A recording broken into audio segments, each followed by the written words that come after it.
The church should be open early, A igreja deve ser aberta cedo and the believers come together on these nights, e os crentes se reunirem nessas noites.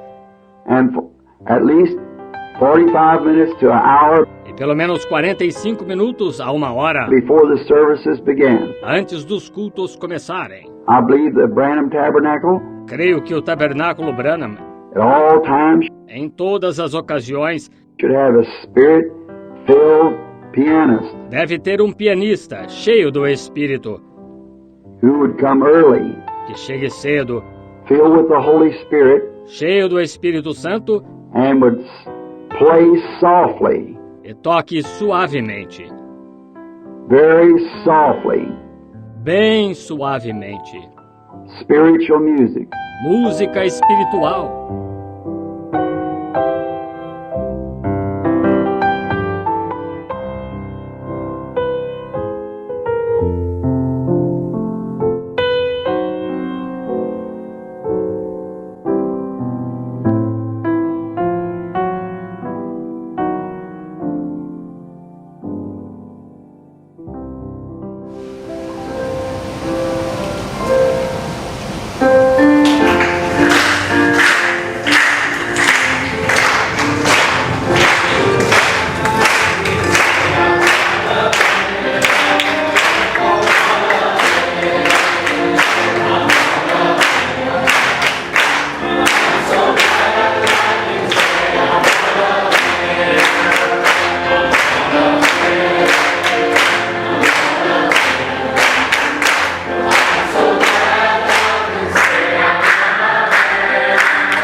Loué soit le nom du Seigneur.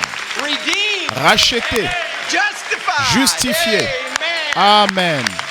The bride of Jesus L'épouse de Christ. Jésus-Christ. Oh, thank you, Oh, Lord. merci Seigneur. Praise the Lord. Louez le Seigneur.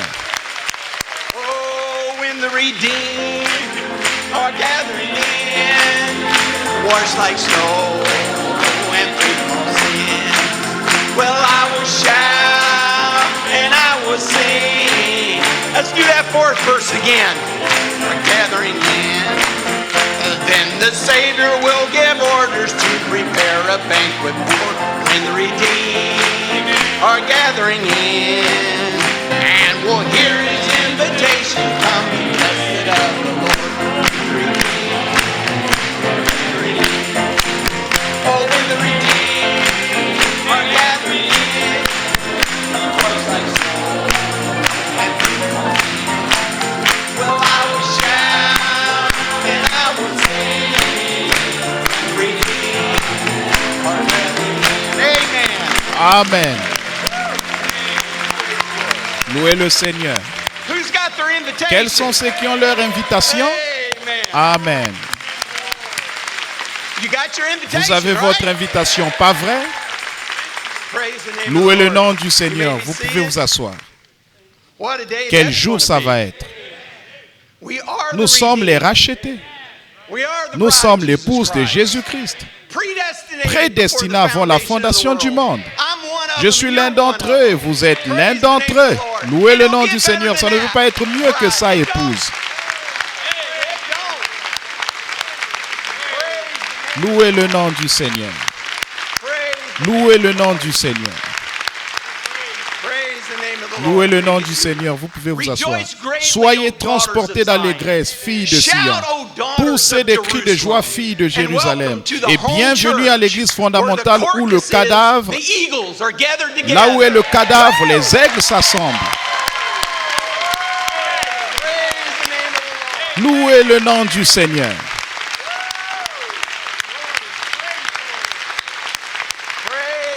Louez le nom du Seigneur. Louez le Seigneur. N'est-ce pas merveilleux? Vous pouvez vous asseoir. Le cadavre est ici. Il a dit que c'était la parole. J'ai entendu juste avant de venir que notre sœur Rachel Erickson est ici. Sœur Rachel, es-tu ici? Pourrais-tu t'élever? Sœur Rachel Erickson. Oh! Louez le nom du Seigneur. Oh! Gloire au Seigneur. Dieu guérit le cancer. Amen. Louez le nom du Seigneur. Louez le nom du Seigneur.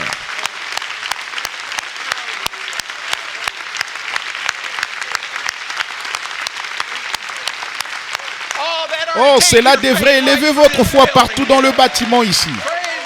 Louez le nom du Seigneur. Louez le nom du Seigneur. Louez le nom du Seigneur. Vous pouvez vous asseoir. Je vois frère Mike et puis un assis au coin là-bas. Le diable pensait l'avoir aussi, les deux. Il ne peut pas les avoir. Redonne-les. Louez le Seigneur.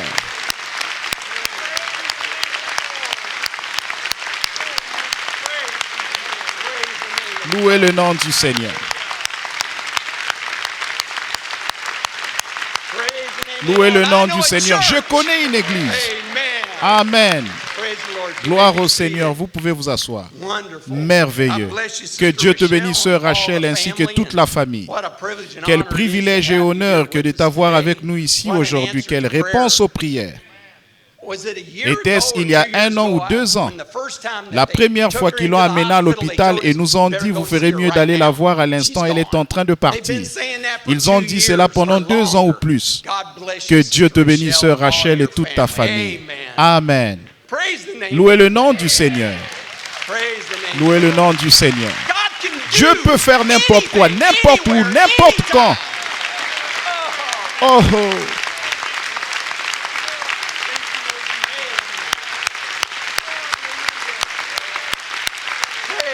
Louez le nom du Seigneur. Louez le nom du Seigneur. Vous pouvez vous asseoir. Il y a quelque chose d'autre.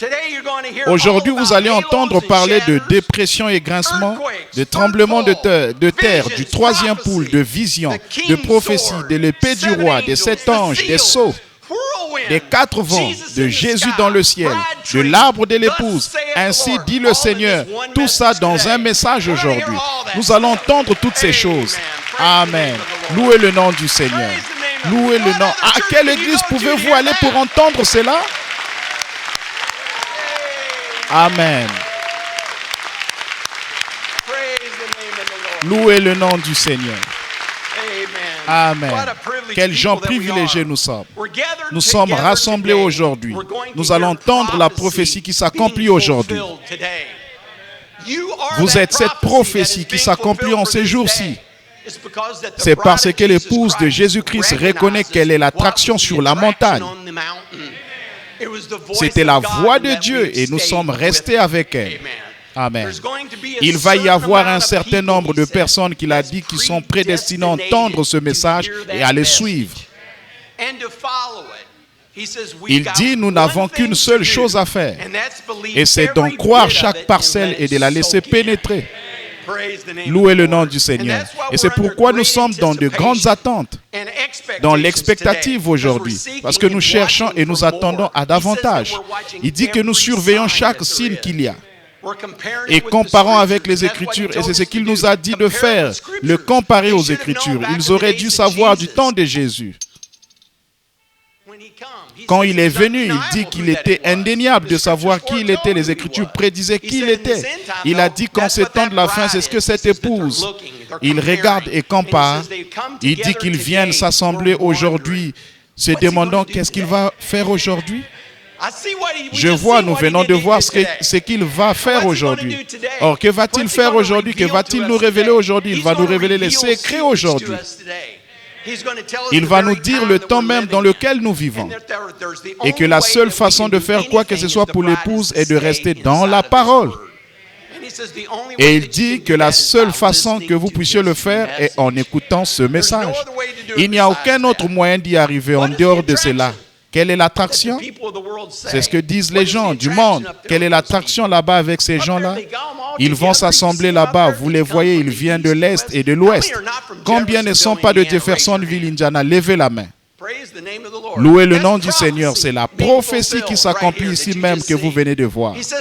Il dit ils viennent de l'Est et de l'Ouest. Ils viennent du Nord et du Sud. Que font-ils? Ils viennent de partout dans le monde. Ils sont à l'écoute. Ils écoutent ce message. Il dit ça ressemble à une ruche d'abeilles là-bas. Louez le nom du Seigneur. Qu'est-ce que c'est? C'est Dieu qui est en train de faire l'histoire. C'est Dieu qui est en train d'accomplir la prophétie. Nous sommes en plein dedans. Nous en sommes une partie. Il dit c'est ça l'attraction. La sémence prédestinée de Dieu qui ne peut rien faire d'autre que suivre cela. C'est ce qui compte plus que la vie pour nous.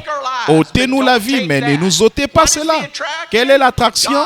Dieu, comme toujours, qui accomplit la parole, qui accomplit sa parole. Il accomplit la parole de Zacharie de nouveau. Louez le nom du Seigneur. Il dit dans Zacharie, vous allez l'entendre aujourd'hui, il dit, il prédit, il parle d'un Messie qui doit venir. Il pouvait le lire, c'était écrit là. Il était juste là à accomplir les Écritures. C'est la même chose que nous vivons aujourd'hui. Ce sont les Écritures qui s'accomplissent en notre jour. Mais nous vivons en écoutant, nous vivons dans cette parole vivante aujourd'hui. Amen. Nous sommes cette nouvelle branche. Frère Branham parle de cet arbre. Et il dit aujourd'hui, si vous écoutez bien tout le monde, et je pense que c'est environ au paragraphe, je ne l'ai pas écrit, c'est le paragraphe 108, 109 ou quelque chose comme ça où je pense, il parle de maintenant, saisissez-les, soyez attentifs. Il dit que cet arbre, or ces dénominations, elles n'avaient pas de lumière au départ. Il dit, elles n'avaient rien. Il dit, elles ont produit des citrons, des pamplemousses et tous les autres fruits. Mais il dit, à la fin, au sommet de l'arbre, c'en est un, moitié orange, moitié citron, qui tire sa vie du même arbre et qui lui ressemble. C'est le jour et l'heure à laquelle nous vivons maintenant même. En magasinant des choses, il y a des choses merveilleuses en réserve pour nous. Et je veux en arriver directement à la parole parce que nous obtenons la stimulation par révélation. Vous croyez cela? Amen. Et quelle est l'attraction au Branham Tabernacle aujourd'hui? C'est Dieu en train d'accomplir la prophétie. C'est Dieu qui accomplit l'histoire. C'est Dieu qui accomplit sa parole. C'est Dieu qui révèle à son épouse qui il est. C'est Dieu qui révèle à son épouse qui vous êtes. C'est Dieu qui révèle qu'il a chassé tous les démons. C'était parfait. Ce message est parfait. Ils sont revenus et ils ont dit, disent les Écritures, j'ai perdu la page ici. Quelqu'un pourrait dire, nous mettons trop l'emphase sur cet homme. Et ça, nous l'avons entendu. Il dit, c'est le message, ce n'est pas l'homme, c'est le message. Et c'est vrai, c'est le message. Mais il y a 2 semaines, ce prophète, ce même messager a répondu à cette question-là pour nous. Il a dit le message et la parole et le messager sont tous pareils. Il a dit Dieu ne peut pas les séparer. Ils ne sont qu'une seule chose. Puis la semaine dernière, c'est très important. Il a rendu cela très clair pour nous de nous voir exactement qu'est-ce que vous les gens croyez parce qu'ils croient. Avez-vous déjà entendu l'expression des croyants de la DT? Vous avez entendu cette terminologie? On est des croyants de la déité. Le prophète de Dieu le dit directement. Voici ce que nous croyons. Je ne suis pas celui qui est apparu là-bas à la rivière. Je me tenais simplement là quand lui est apparu. Amen. Je ne suis pas celui qui fait ces choses et qui prédit ces choses qui arrivent d'une façon si parfaite. Je suis seulement quelqu'un qui est proche quand lui les fait. J'étais seulement une voix qu'il a utilisée pour le dire. Ce n'était pas ce que moi je savais, c'est seulement que je me suis abandonné. Et il a parlé à travers moi. Ce n'est pas moi, ce n'était pas le septième ange. Oh non! C'était la manifestation du Fils de l'homme. Ce n'était pas l'ange, son message. C'était le mystère que Dieu a dévoilé. Ce n'est pas le messager du Fils de l'homme. Excusez-moi. Ce n'est pas un homme, c'est Dieu. L'ange n'était pas le Fils de l'homme. Il était le messager de la part du Fils de l'homme. Le Fils de l'homme est Christ. C'est de lui que vous vous nourrissez. Vous ne vous nourrissez pas d'un homme. Un homme, ses paroles vont faillir. Mais vous vous nourrissez du corps-parole infaillible du Fils de l'homme. C'est ce que cette Église croit juste là. Amen. Nous ne nous nourrissons pas d'un homme. Nous nous nourrissons du Dieu vivant, de la parole vivante. Amen. Louez le nom du Seigneur. Vous pouvez vous asseoir. Je veux que vous écoutiez ceci très attentivement. Frère Branham dit dans le message après cela, si proche. Il a dit dans le message, la sémence de discorde. Quand un homme est là à dire qu'il est ministre,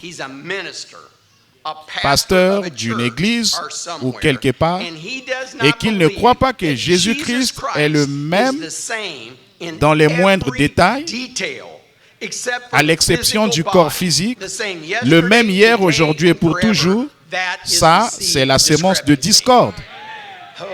Oh!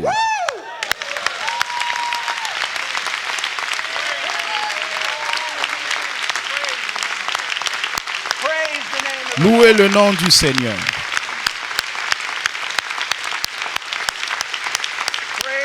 Louez le nom du Seigneur.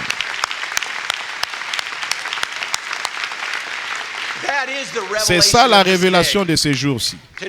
De savoir si presque ça séduirait même les élus. N'êtes-vous pas heureux d'avoir cette véritable révélation, de savoir ce que nous croyons? Vous savez vous savez que nous n'adorons pas un homme, nous adorons Dieu dans cet homme. Mais ce même esprit, ce Fils de l'homme est venu et s'est révélé. Comme il était humble, il a dit, je ne faisais que me tenir là. Mais c'est la voix qu'il a choisie. C'est le vase qu'il a choisi pour nous apporter cette parole. Et si c'est si près, vous ne pouvez pas prendre de risques, mes amis. Vous devez rester avec ce message et ce messager. Vous devez rester exactement avec ce qu'il a dit et croire chacune des paroles de cela. Exactement pareil dans tous les détails, à l'exception du corps physique. Qu'est-ce qui était ici en notre jour? Qu'est-ce qui est ici maintenant? Qui êtes-vous? Vous, c'est vous, le Fils de l'homme vivant en vous. Il dit, vous êtes cette parole vivante. Louez le nom du Seigneur. Et pareillement aujourd'hui, il va faire quelque chose pour nous. Il va chasser tous les démons. Il va guérir chaque malade qui se trouve ici. Comment est-ce que je le sais? Il a dit dans sa parole. Il a dit, Satan, tu es vaincu. Ça règle la question.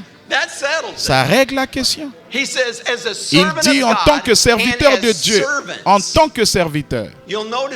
Vous remarquerez au début de la bande que Frère Branham dit, trouvez quelqu'un dans votre église. C'est la prophétie en train de s'accomplir. Le prophète de Dieu a vu ceci. Il n'y a pas de doute. Il dit, les voici, ils attendent la venue du Seigneur. D'ici et là-bas en Arizona, là en Californie, là au Texas, là en Floride. Les voilà aujourd'hui. Au Mexique, en Amérique, au sud, du sud, en Europe. Vous tout autour du monde à l'écoute, unis autour de ce message. Il dit, Prenez les anciens, prenez les pasteurs et prenez quelqu'un pour imposer les mains les uns aux autres. Mais à la fin, il dit, posez les mains les uns sur les autres, vos mains. La puissance du Seigneur Jésus-Christ qui vit en vous. Il dit qu'ils allaient chasser chaque démon. Et nous t'ordonnons au nom du Seigneur Jésus-Christ d'obéir à la parole de Dieu et de sortir des gens. Car il est écrit, en mon nom, ils chasseront les démons. J'ai quelque chose d'autre pour vous, au cas où vous attendrez. Dieu va remplir tous ceux qui n'ont pas le Saint-Esprit. Il va vous remplir ce soir de son Saint-Esprit. Si vous voulez le Saint-Esprit ce soir, vous pouvez l'avoir ce soir. Il dit, tous ceux d'entre vous qui n'ont pas le Saint-Esprit, puissiez-vous recevoir le Saint-Esprit. Chacun de vous avec toute la puissance divine et l'amour qu'il vous a promis pour faire de vous une nouvelle créature en lui. C'est Dieu avec nous. C'est Dieu en nous. Nous sommes la prophétie en train de s'accomplir aujourd'hui. Amen. Inclinant la tête. Comme c'est merveilleux d'avoir la révélation de ce message. De savoir exactement qui nous sommes. Ça devient plus clair chaque jour dans la vie de l'épouse de Jésus-Christ. La révélation de reconnaître qui nous sommes. Il y avait une attraction sur cette montagne, à la montagne Sunset. Quelle était cette attraction? Dieu de retour confirmant sa parole. Il a envoyé cet ange venu pour révéler les sceaux. Venu pour ouvrir sa parole à l'épouse de Jésus-Christ. Maintenant, cette parole vit et habite dans des êtres humains. Dans chacun de nous, quel peuple privilégié nous sommes. Seigneur, nous ne pouvons pas te remercier suffisamment pour tout ce que tu fais pour nous. Merci pour cette opportunité que nous avons d'être ensemble pour écouter ta parole. Merci pour une épouse qui veut écouter cette parole, qui y croit, qui sait que cela vient en entendant la parole, en entendant ce message. Gardons leurs oreilles sur la parole de ces prophètes. C'est le message qui rend l'épouse parfaite. Nous te remercions, Seigneur. Aujourd'hui, nous en avons deux en moins. Le Père a trouvé bon de reprendre ces deux soldats à la maison. Notre sœur Christine Mayfield et notre sœur Johnny Smith. Maintenant, elles sont au-delà du rideau du temps. Elles sont avec cette portion de l'épouse qui nous attend. Tous ceux qui ont été dans ce service et nous ont écoutés en parler, ils sont là-bas maintenant. Quelle promesse!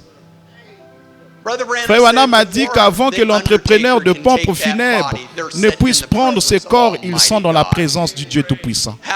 Comme nous te remercions, Seigneur Jésus. C'est toute une promesse qu'a l'épouse. Pour nous, c'est une perte, mais c'est un gain pour le ciel.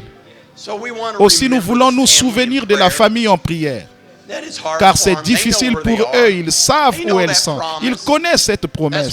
C'est pour cela qu'elles ont vécu. Un jour, peut-être que vous serez à ce même endroit. Nous sommes à un souffle de nous trouver en sa présence. Oh Seigneur Jésus, viens pour ton épouse. La famille veut annoncer qu'il y aura un service en mémoire de notre sœur Johnny Smith au Branham Tabernacle au 7e rue à 7 heures. Tous ceux qui veulent, nous n'avons pas l'heure pour le service de sœur Mayfield. Mais nous remercions Dieu. Dieu pour sa grâce et sa miséricorde. Seigneur, viens. Ouvre nos cœurs. Ouvre nos oreilles, nos âmes.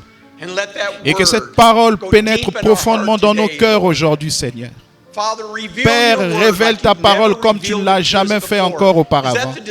Est-ce là le désir de votre cœur? Seigneur, révèle-moi davantage de ta parole. Rends-moi plus comme toi, Père. Que je ne sois plus la même personne quand je vais sortir de ce bâtiment, Seigneur. Que ton doux Saint-Esprit descende et demeure avec moi, Seigneur Jésus. C'est notre prière.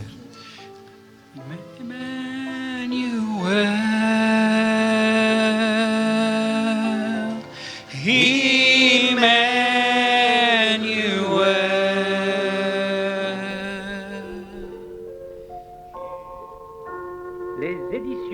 lumière du soir ont le plaisir de vous présenter William Marion Branham, l'homme que Dieu a confirmé dans cette génération comme le prophète promis de la fin des temps.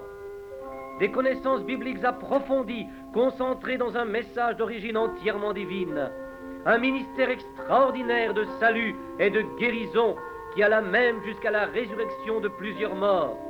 Des dizaines de milliers de prophéties revêtues du sceau du ainsi dit le Seigneur qui, prononcées sous l'inspiration, n'ont jamais failli, pas même une seule fois.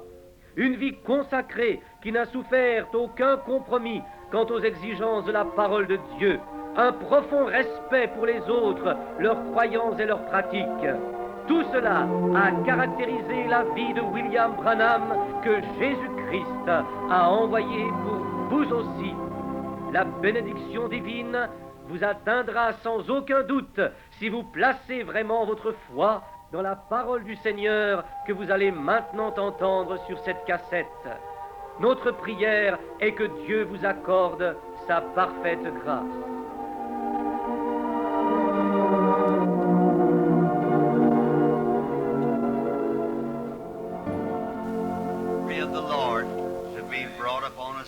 À ce que la gloire du Seigneur descende sur nous aujourd'hui par la prédication de la parole. Et c'est cette semaine qui vient de passer, j'étais comme un peu amoché. Disons pas vraiment amoché, mais c'est un examen qu'il m'a fallu subir, un examen médical.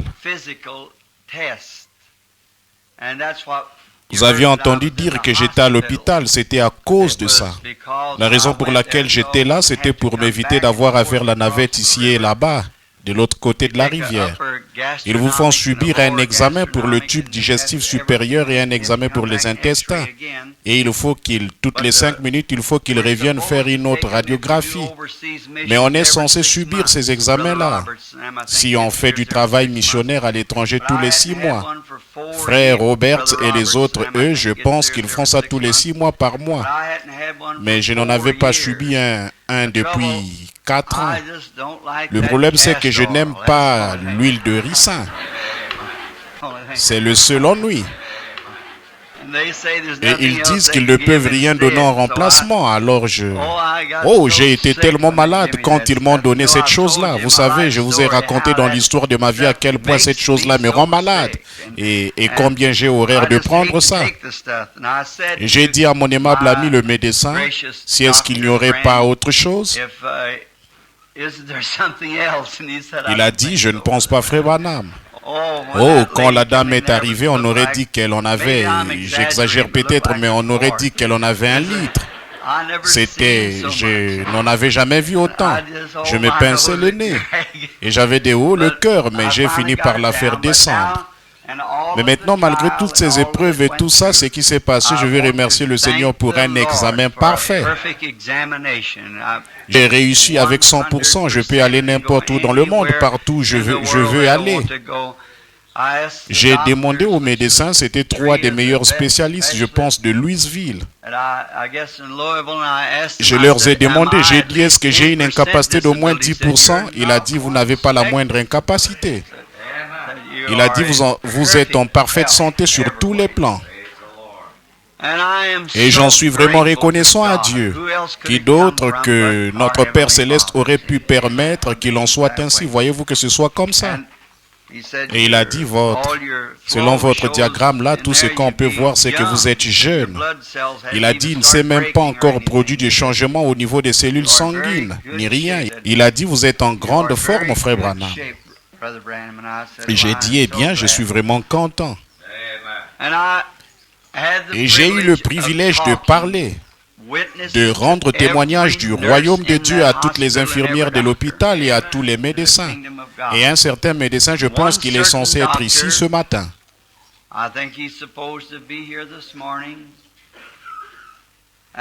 Et je suis heureux de voir qu'il y a encore des braves hommes dans ce monde, des vrais hommes. Des hommes qui me feraient subir un examen médical complet pendant 5 jours. Chaque examen aurait probablement coûté 200 ou 300 $. Et quand je suis arrivé au bout, ils ont dit, c'est notre contribution à l'œuvre que vous faites pour le Seigneur. Pas même, ils ont dit, mais vous nous mettez mal à l'aise rien que de nous demander si vous avez quelque chose. Ils ont dit, priez pour nous, c'est tout. Et au-dedans de vous, ils ont dit, nous voyons qu'il y a de l'émotion, quelque chose que nous n'arrivons pas à comprendre.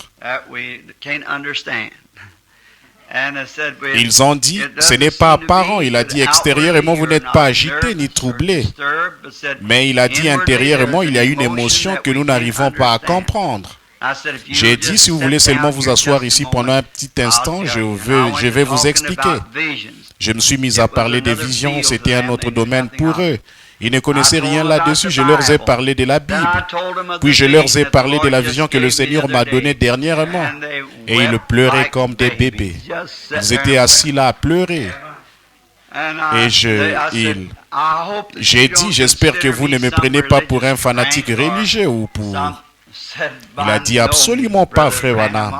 Je crois ça de tout mon cœur. Il a dit, mais je veux seulement dire une chose.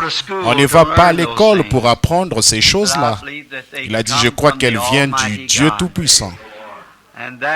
Et il s'agissait de 3 médecins éminents de Louisville, les meilleurs qu'ils ont. Et alors j'étais vraiment content de ça et de savoir que le Seigneur m'avait peut-être permis de planter quelques semences là-bas.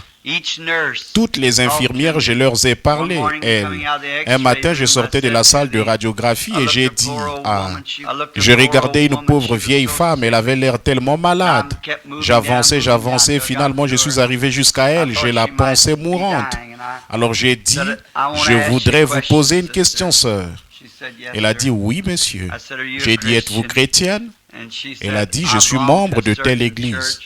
J'ai dit, je voudrais me faire un peu mieux comprendre. J'ai dit, je voudrais savoir si vous êtes chrétien, vraiment chrétien.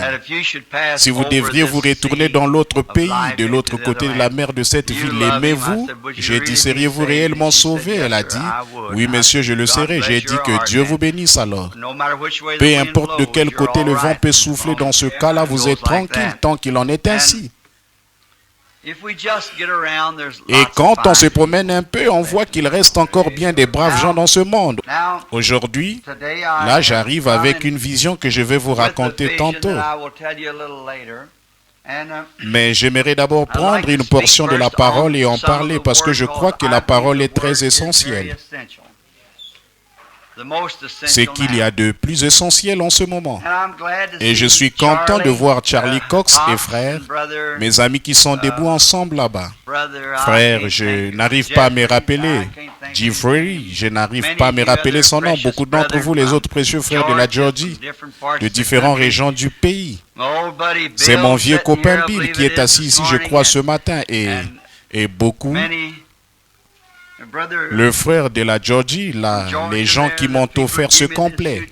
Vous savez, c'est un des meilleurs complets que j'ai jamais porté. Il est si confortable, il est vraiment très beau et vous comptez tant pour moi. Quand je vais vous raconter ce qui m'est arrivé ces derniers jours, vous verrez pourquoi je trouve que ça compte tellement pour moi. Maintenant, je crois que si le Seigneur le veut, je vais continuer le combat avec plus d'acharnement que jamais auparavant dans ma vie. Ce que je vois maintenant, naturellement, je pourrais mourir aujourd'hui. Ça, on ne sait pas. Les électrocardiogrammes et toutes ces radiographies différentes, un examen médical complet a montré que j'étais aussi normal qu'une personne peut l'être, un être humain sur cette terre. Alors j'en suis reconnaissant. Mais toutes ces choses, même avec tout ça, toute ma reconnaissance et ma gratitude envers Dieu de voir qu'il me garde encore à son service, ce n'est pas ça qu'il m'a montré juste avant ça, vous voyez. J'en ai été tellement heureux. Maintenant, je pense que ce soir, tu es d'accord? Notre précieux frère, voilà vraiment un homme sans aucun égoïsme. C'est frère Neville. Et si certains d'entre vous étaient là dimanche passé et ont entendu ce message merveilleux qu'il a apporté la cruche d'huile, c'était un des messages les plus remarquables que j'ai jamais entendu, ce que frère Neville a apporté. par le Saint-Esprit dimanche passé au petit troupeau de brebis que Dieu a rassemblé ici. Et si c'est d'accord que cela plaît au Seigneur, que Frère Neville et l'Église sont d'accord, je voudrais parler encore ce soir et commencer une série pour, disons, lundi soir. Je veux dire dimanche soir, mercredi soir et dimanche prochain, une série sur ce que j'ai étudié. Je n'aurais pas été obligé de rester là-bas à l'hôpital. Mais ils ont été tellement gentils avec moi. Ils m'ont fourni la chambre pour environ le tiers du prix. Alors j'ai simplement pris mes Bibles, mes livres et j'ai remonté la tête du lit. Je me suis assis là bien confortablement. Alors j'ai simplement pris mes Bibles, mes livres et j'ai remonté la tête du lit. Je me suis assis là bien confortablement avec toutes mes Bibles et toutes mes choses éparpillées autour de moi. Et je passais vraiment des moments bénis jusqu'à ce qu'il arrive avec l'huile de ricin. Les beaux moments pour moi, ça s'est arrêté là. C'était terminé pour moi alors. Mais frère Pat, j'étais vraiment malade. C'est quelque chose que je ne peux tout simplement pas supporter. Mais jusque-là, je passais des moments bénis pendant les 3 ou 4 premiers jours là-bas. Je passais des moments bénis, je faisais le titre de l'Épître aux Hébreux. Ce placement de l'Église. Je trouve que c'est quelque chose de très beau. Et si vous avez une église que vous fréquentez, allez-y, soyez là-bas à votre poste. Mais si vous n'avez pas d'église et que vous aimeriez revenir ce soir, mercredi soir et dimanche soir, j'aimerais prendre ce soir le premier, le livre des Éphésiens, mercredi soir le chapitre 2 des Éphésiens et dimanche prochain le chapitre 3 des Éphésiens pour mettre l'Église en ordre. Vous savez ce que je veux dire? Il s'agit de la placer dans sa position. Et je pense que c'est quelque chose qui édifiera l'Église. Je prêche ceci seulement à ceux qui fréquentent le Branham Tabernacle. Et si quelques-uns d'entre vous, les chers frères, je pense que certains d'entre vous, je pense en leur réunion, il y a nos petits frères de Salisbury et d'autres qui ont des réunions. Écoutez ça, ce sont des réunions de réveil. Assistez-y. Ce sont des serviteurs de Christ, des jeunes hommes qui se tiennent à la brèche, qui sont sortis. Quand leur propre église même a rejeté la vérité et tout, eux, ils sont sortis de là et Dieu les a appelés au ministère. Oui, messieurs, j'admire des hommes. Je n'arrive même pas à me rappeler le nom de cet homme. Mais c'est un jeune homme, quelqu'un de très bien, un bel homme qui a une charmante épouse et des enfants. Et il y a frère Juni Jackson qui a des réunions pas loin ici et qui est lui aussi un trophée merveilleux, remarquable de la grâce étonnante de Dieu. Et quand il y a des réunions de réveil dans vos églises, soyez-y parce que c'est ça qu'il faut faire. Parce que vous ne savez pas, un pécheur pourrait s'avancer à l'autel et il pourrait que vous vous sentiez pour ça conduire cette personne à Christ, ce qui sera votre grande récompense de l'autre côté. Quant à ceci, ce n'est qu'un enseignement de mettre l'Église en ordre. Ici au tabernacle, donner un coup de main en cours de route. Là, je n'ai pas apporté ma montre. Alors il faudra que quelqu'un surveille l'heure pour moi. Voilà, Doc vient de me montrer qu'il en a une. Alors, mon frère. You won't charge me too much for it? All right, well now that's all right. Well now, I don't believe the thing's right to begin with. So. I'm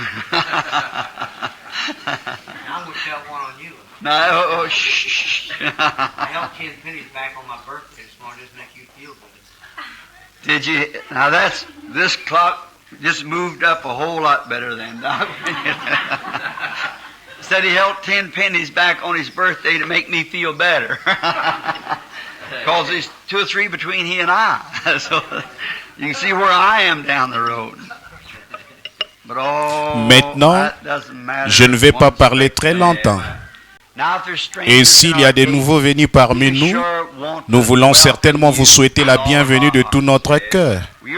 Vous êtes vraiment les bienvenus ici à ce petit tabernacle. Nous n'avons pas un bâtiment extraordinaire. En ce moment, nous projetons de construire, pas un grand bâtiment, mais juste un. Celui-ci est pas mal délabré. Alors nous allons essayer de nous construire une belle petite église confortable ici dès que le Seigneur nous le permettra. Beaucoup d'entre vous font des efforts dans ce sens-là et certainement que nous l'apprécions. Maintenant, je voudrais que vous preniez avec moi pour notre lecture de ce matin dans 1 Samuel, le chapitre 8. Et nous allons commencer commençons vers le verset 19. Les versets 19 et 20, peut-être comme petit texte que nous allons commenter.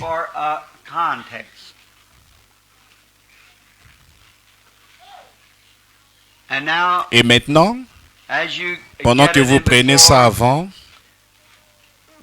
nous allons lire et ensuite nous voulons aller en prière. Y aurait-il des demandes ce matin? Quelqu'un qui dirait pensez à moi? À notre dernière, il y a 2 semaines ou 3, quand j'ai eu la réunion. Dites en passant, pendant que vous cherchez dans vos Bibles, la série de réunions va commencer le 6 à Château-Cala. Nous nous attendons à passer des moments merveilleux à Middletown, dans l'Olio. C'est d'entre vous qui vont prendre leurs vacances là, venez. Il y a un grand terrain de camping tout près de la rivière ou de la prédication. Vous en aurez la provision. Ils s'installent un peu partout le long de la rivière. Les prédicateurs, ils sont là toute la matinée, toute la journée, toute la soirée. Alors tout le monde se rassemble. C'est un grand terrain de camping, beaucoup plus grand que celui de Silver Hills. Bien des fois plus grand. Et il y a un grand bâtiment qui peut contenir de 8 à 10 000 personnes. Et c'est toujours plein. Nous passons des moments merveilleux dans l'Olio. Et ce vieux frère Kidd, pour qui je suis allé prier l'autre matin, vous vous souvenez? Je vous en ai parlé il y a 3 semaines, le docteur lui donnait 24 heures à vivre, il est de nouveau sur pied. Il a cité un passage de l'Écriture, un chant qu'il n'arrivait pas à chanter. Et quand je suis arrivé l'autre matin et que je l'ai vu avec son petit châle, j'avais pris la route 3 ou 4 heures avant le lever du jour pour pouvoir arriver jusqu'à lui. Il disait qu'il allait mourir ce jour-là d'un cancer de la prostate. Et sa précieuse petite épouse qui faisait des lessives pour 50 cents par jour, dès avant le lever du jour et jusqu'au soir pour 50 cents, pour que son mari puisse continuer à œuvrer comme prédicateur. Après avoir prêché une série de réunions de réveil de 2 semaines, il a ramassé une offrande et il a récolté 80 cents.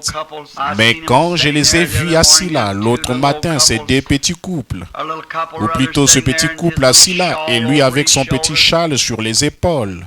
Et il y avait une de ses converties, 92 ans, et elle avait encore toute sa capacité, toute sa vivacité d'esprit, et pentecôtiste jusqu'à la moelle. Elle était assise là, vous savez. J'ai dit, vous savez, vous les vieux, qu'est-ce que vous faites assis là? Nous attendons que le bateau vienne nous prendre, c'est tout. Leur travail, tout ce qu'ils ont accompli, leur but, ils l'ont atteint et maintenant ils sont prêts à partir vers leur récompense. Et j'ai dit à frère Trev, à frère Kidson, ce matin-là, vous serez à la réunion de Châteauca. Il m'a téléphoné hier, il a dit, j'y serai, frère Branham. Il n'y avait pas de problème. Bien des gens à la réunion sont le fruit de mon nouveau ministère. Un frère Baptiste qui est ici, dont la fille, une adolescente, était un peu rebelle. Je lui ai dit, je vous donne votre fille pour le Seigneur Jésus. L'autre matin, et quand il est rentré à la maison, il était sauvé. Et l'autre est ici ce matin pour se faire baptiser, et ça continue. Et un homme, M. Sotman, un de mes amis du Canada, dont la belle-mère était mourante, j'ai dit, quand vous arriverez là-bas, vous trouverez votre belle-mère bien portante en train de se remettre rétablie. Ça s'est passé exactement comme ça. Et juste des gens qui entrent. C'en est seulement à ses débuts. En ce moment, ça commence à agir. Mais oh, nous nous attendons à infiniment au-delà de tout. Nous sommes dans les jours mauvais, les derniers jours, mais à une heure glorieuse. Maintenant, avez-vous votre Bible pour la lecture, le chapitre 8 de Samuel? Et j'ai promis à Dean de rester là pour l'enregistrement du reste de ceci. C'était juste le début de notre réunion. Le peuple refusa d'écouter la voix de Samuel. Non, dirent-ils, mais il y aura un roi sur nous, et nous serons comme la nation. toutes les nations. and that our King may judge Notre us roi nous jugera, and go out before us. et il marchera à notre fight our tête battles. et conduira nos guerres. Samuel heard all these Samuel, après avoir entendu toutes words ces of the paroles people du and peuple, rehearsed them in the ears of the Lord. les redit aux oreilles de l'Éternel. Et l'Éternel dit à Samuel, écoute leur voix et établis un roi sur eux. Et Samuel dit aux hommes d'Israël, allez-vous-en chacun dans sa ville. Maintenant, ce matin, si je voulais choisir à partir de cette lecture ce que j'appellerais un sujet pour les quelques prochaines minutes, je choisirais le sujet suivant, le roi rejeté. C'était une époque qui était comme toutes les époques. Les gens n'ont jamais voulu que Dieu les conduise. Ils veulent être conduits à leur manière à eux. Notre histoire ce matin, et quand vous rentrerez chez vous, ce serait bien que vous la lisiez d'un bout à l'autre. Ça s'est passé à l'époque du temps de Samuel, l'homme de Dieu, le prophète. Et il avait été un homme juste et un brave homme, honorable, de bonne réputation, loyal et honnête envers les gens. Il ne les avait jamais induits en erreur. Il leur avait dit carrément ce qui était ainsi dit le Seigneur, et rien d'autre. Mais les gens étaient arrivés au point où ils voulaient modifier ce programme-là. Ils avaient observé les Philistins et les Amalécites, les Amoréens, les Étiens et les autres nations du monde. Et ils avaient vu qu'eux avaient des rois qui régnaient sur eux, qui les gouvernaient, qui les guidaient, qui conduisaient leurs guerres, et ainsi de suite. Et il semblait donc qu'Israël voulait prendre exemple sur ces rois-là et sur ces peuples-là. Mais ça n'a jamais été l'intention de Dieu, à aucune époque, que son peuple agisse comme les gens du monde, ou qu'il soit gouverné ou dirigé comme les gens du monde. Le peuple de Dieu a toujours été un peuple à part. Un peuple différent, appelé à sortir, séparé des gens complètement différents de ce qu'on trouve parmi les peuples du monde, différents dans leurs actions, dans leur manière, dans leur façon de vivre. Les choses qui les intéressent et leur nature tout entière ont toujours été contraires aux choses auxquelles aspirent les gens du monde. Le peuple d'Israël est venu voir Samuel en disant, « Maintenant tu deviens vieux et tes fils ne marchent pas sur tes traces. » En effet, ils n'étaient pas loyaux comme Samuel. Ils recevaient des présents et ils acceptaient de l'argent. Alors ils ont dit, « Samuel, tes fils ne sont pas comme toi. Alors nous voulons que tu ailles nous trouver un roi et que tu loignes et que tu fasses de nous un peuple comme les autres peuples du monde. » Samuel a essayé de leur expliquer que ça ne marcherait pas. Il a dit, si vous faites ça, vous verrez avant longtemps, il fera sortir tous vos fils de votre maison. Il en fera des soldats pour qu'ils courent devant son char et qu'ils portent les armes et les lances. Et ce n'est pas tout. Il prendra vos filles pour en faire des boulangères. Il vous les enlèvera pour nourrir l'armée. Et il a dit, en plus de tout ça, il vous fera payer des taxes sur votre gain et sur tout votre revenu. Il taxera tout ça, ce qui créera des dettes gouvernementales et tout qu'il faudra rembourser. Il a dit, je pense vraiment que vous faites une erreur. Mais alors les gens ont dit, Mais nous voulons quand même être comme les autres. Il y a quelque chose dans les hommes et les femmes qui fait qu'ils veulent ressembler les uns aux autres. Et il n'y a qu'un homme qui ait jamais vécu sur terre qui a été notre exemple. C'est celui qui est mort pour nous tous, notre Seigneur et Sauveur Jésus-Christ. Il a été l'exemple parfait de ce que nous devrions être, toujours à s'occuper des affaires du Père et à faire le bien. Et Samuel a eu beau chercher à convaincre les gens, ils étaient toujours après lui jour et nuit.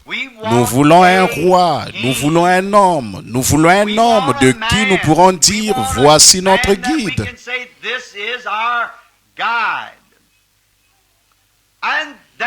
Et ça n'a jamais été la volonté de Dieu. Ça n'a jamais été la volonté de Dieu. Et ce ne sera jamais la volonté de Dieu que les hommes règnent sur les autres. C'est Dieu qui règne sur l'homme. C'est Dieu qui est notre chef, notre roi.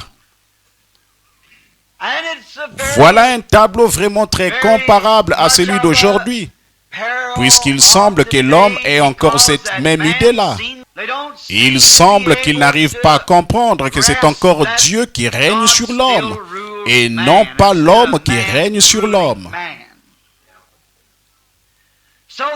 Alors ils se sont choisis un homme du nom de Saoul, qui était le fils de Kis. Et c'était un homme de bonne réputation, un homme honorable. Mais il faisait parfaitement l'affaire des gens, parce que c'était un homme imposant, grand et d'une stature noble. Les Écritures disent qu'il dépassait d'une tête tous les hommes d'Israël. Il avait une allure royale et il était beau de figure. C'était un homme brillant, un homme extraordinaire. Or, voilà le genre d'homme que les gens aiment choisir aujourd'hui. On dirait que les gens ne sont pas satisfaits de la façon dont Dieu a établi son Église, pour qu'elle soit gouvernée et dirigée par le Saint-Esprit. Ils veulent que ce soit quelqu'un, un homme, une dénomination, certaines gens qui gouvernent l'Église. Ils n'arrivent pas à s'abandonner entièrement dans les mains de Dieu pour être spirituels, pour être conduits par le Saint-Esprit. Ils veulent que quelqu'un pratique leur religion à leur place, que quelqu'un leur dise exactement comment la pratiquer, tout le reste. Donc, cet homme-là semblait convenir parfaitement au poste parce que c'était un homme très intellectuel. Et ça ressemble beaucoup à ce qui se passe aujourd'hui. Nous aimons choisir des gens comme ceux-là, nous aussi, pour qu'ils dirigent nos églises, qu'ils dirigent l'église de Dieu. Je n'ai rien à dire contre ça, mais je veux simplement faire ressortir ceci. Ce n'est pas, ce n'était pas, et ce ne sera jamais la volonté de Dieu que les choses se passent ainsi. C'est Dieu qui doit diriger son peuple, gouverner chaque individu. Nous voyons donc que ce fils de Kis, cet homme imposant avec sa stature, et il semblait faire l'affaire des gens qui se disaient que le manteau lui irait très bien et la couronne sur sa tête, il marcherait en dépassant tout le monde, qu'il serait un atout précieux pour le royaume d'Israël. En effet, les autres rois les autres nations allaient penser, regardez quel homme. Ils pourraient le montrer du doigt en disant, regardez, voyez quel grand roi nous avons. Regardez quel grand homme règne sur nous. Et c'est triste à dire, mais comme c'est vrai aujourd'hui, l'Église est comme ça. Ils aiment dire, notre pasteur n'est pas un homme borné. C'est un grand homme. Il est diplômé de Hartford ou d'une grande école de théologie. Il a 4 diplômes de telle et telle école. Et il a beaucoup d'entre-gens. Tout ça, c'est peut-être très bien. Et ça a sa place. Mais la manière de Dieu, c'est que son Église soit conduite par le Saint-Esprit et par son Esprit. Mais eux, ils aiment dire, nous sommes membres de cette grande dénomination-ci. Nous avons commencé il y a longtemps, du temps des pionniers, quand nous étions une minorité, seulement une toute petite poignée de gens, peu nombreux. Et maintenant, nous nous sommes développés au point que nous faisons partie des dénominations les plus importantes. Nous avons les meilleures écoles et les prédicateurs les plus instruits. Nos gens sont les mieux habillés. Et les plus grands cerveaux de la ville font partie de notre dénomination. Nous donnons aux œuvres de bienfaisance et nous faisons des bonnes œuvres et tout ça. Je n'ai pas un mot à dire, que Dieu me préserve de dire un seul mot contre ces choses, car tout ça c'est bon. Mais n'empêche que ce n'est pas la volonté de Dieu que l'homme règne sur l'homme. Dieu, le jour de la Pentecôte, il a envoyé le Saint-Esprit pour qu'il règne dans le cœur de l'homme et qu'il règne dans sa vie. Il n'a pas été donné à l'homme de régner sur l'homme. Mais nous aimons parler comme ça. C'est quelque chose de fantastique pour nous de pouvoir dire que nous sommes membres d'une organisation si imposante. Êtes-vous chrétien? C'est de là qu'est m'est venue l'idée de ce sujet quand j'étais à l'hôpital et que je demandais à quelqu'un, êtes-vous chrétien? Je suis membre de telle et telle église. Êtes-vous chrétienne? Je suis membre de telle et telle église.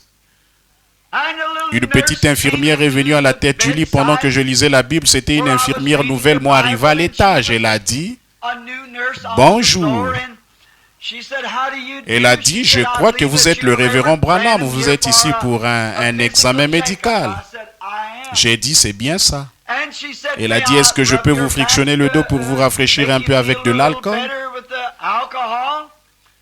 J'ai dit, vous pouvez. Alors, pendant qu'elle me frictionnait le dos, elle a dit, de quelle dénomination d'église faites-vous partie? J'ai dit, oh, je fais partie de la dénomination la plus ancienne qu'il y ait. Elle a dit, de quelle dénomination s'agit-il? J'ai dit, c'est celle qui a été fondée avant même que le monde ait été fondé. Oh, elle a dit, de quelle? Je ne pense pas que je connais cette. Elle a dit, je fais partie de telle église. Et cette organisation-là? J'ai dit, non, madame. C'est là. Cette organisation-là, ça fait seulement environ 200 ans. Mais l'organisation dont je parle, elle a commencé quand les étoiles du matin chantaient ensemble et que les fils de Dieu poussaient des cris de joie quand ils ont vu qu'un sauveur allait venir racheter l'humanité. Là, elle a arrêté de me frictionner le dos. Je m'étais tourné un peu comme ceci pour que la dame puisse frictionner. Elle était de Corridon, pas loin ici. Nous nous sommes mis à parler. Elle a dit, monsieur, j'ai toujours cru que si Dieu a jamais été Dieu, il est encore Dieu aujourd'hui, tout comme il était autrefois. Elle a dit, bien que mon église refuse carrément d'admettre ça, moi je crois que c'est la vérité. Et j'ai dit, vous n'êtes pas loin du royaume de Dieu, jeune femme. Elle a dit, s'il a jamais été un guérisseur, n'est-il pas encore un guérisseur? J'ai dit, il est très certainement ma sœur. Mais l'homme veut régner sur l'homme. Et l'homme veut que ce soit l'homme qui règne sur lui. Il ne veut pas que Dieu règne. Donc, ce fils de Kis du nom de Saoul répondait parfaitement à leur attente. Le grand homme imposant et oh, il pourrait vraiment être à leur tête dans les combats et tout. Mais il reste que ce n'était pas la façon de Dieu de faire les choses. Dieu voulait que ce soit son vieux prophète fidèle qui les dirige et qui leur annonce ses paroles. Or, aujourd'hui, dans ce grand âge de l'Église où nous vivons, nous avons, c'est ce que je pense et je crois de tout mon cœur, nous avons fait exactement le contraire de ce que Dieu nous avait prescrit de faire.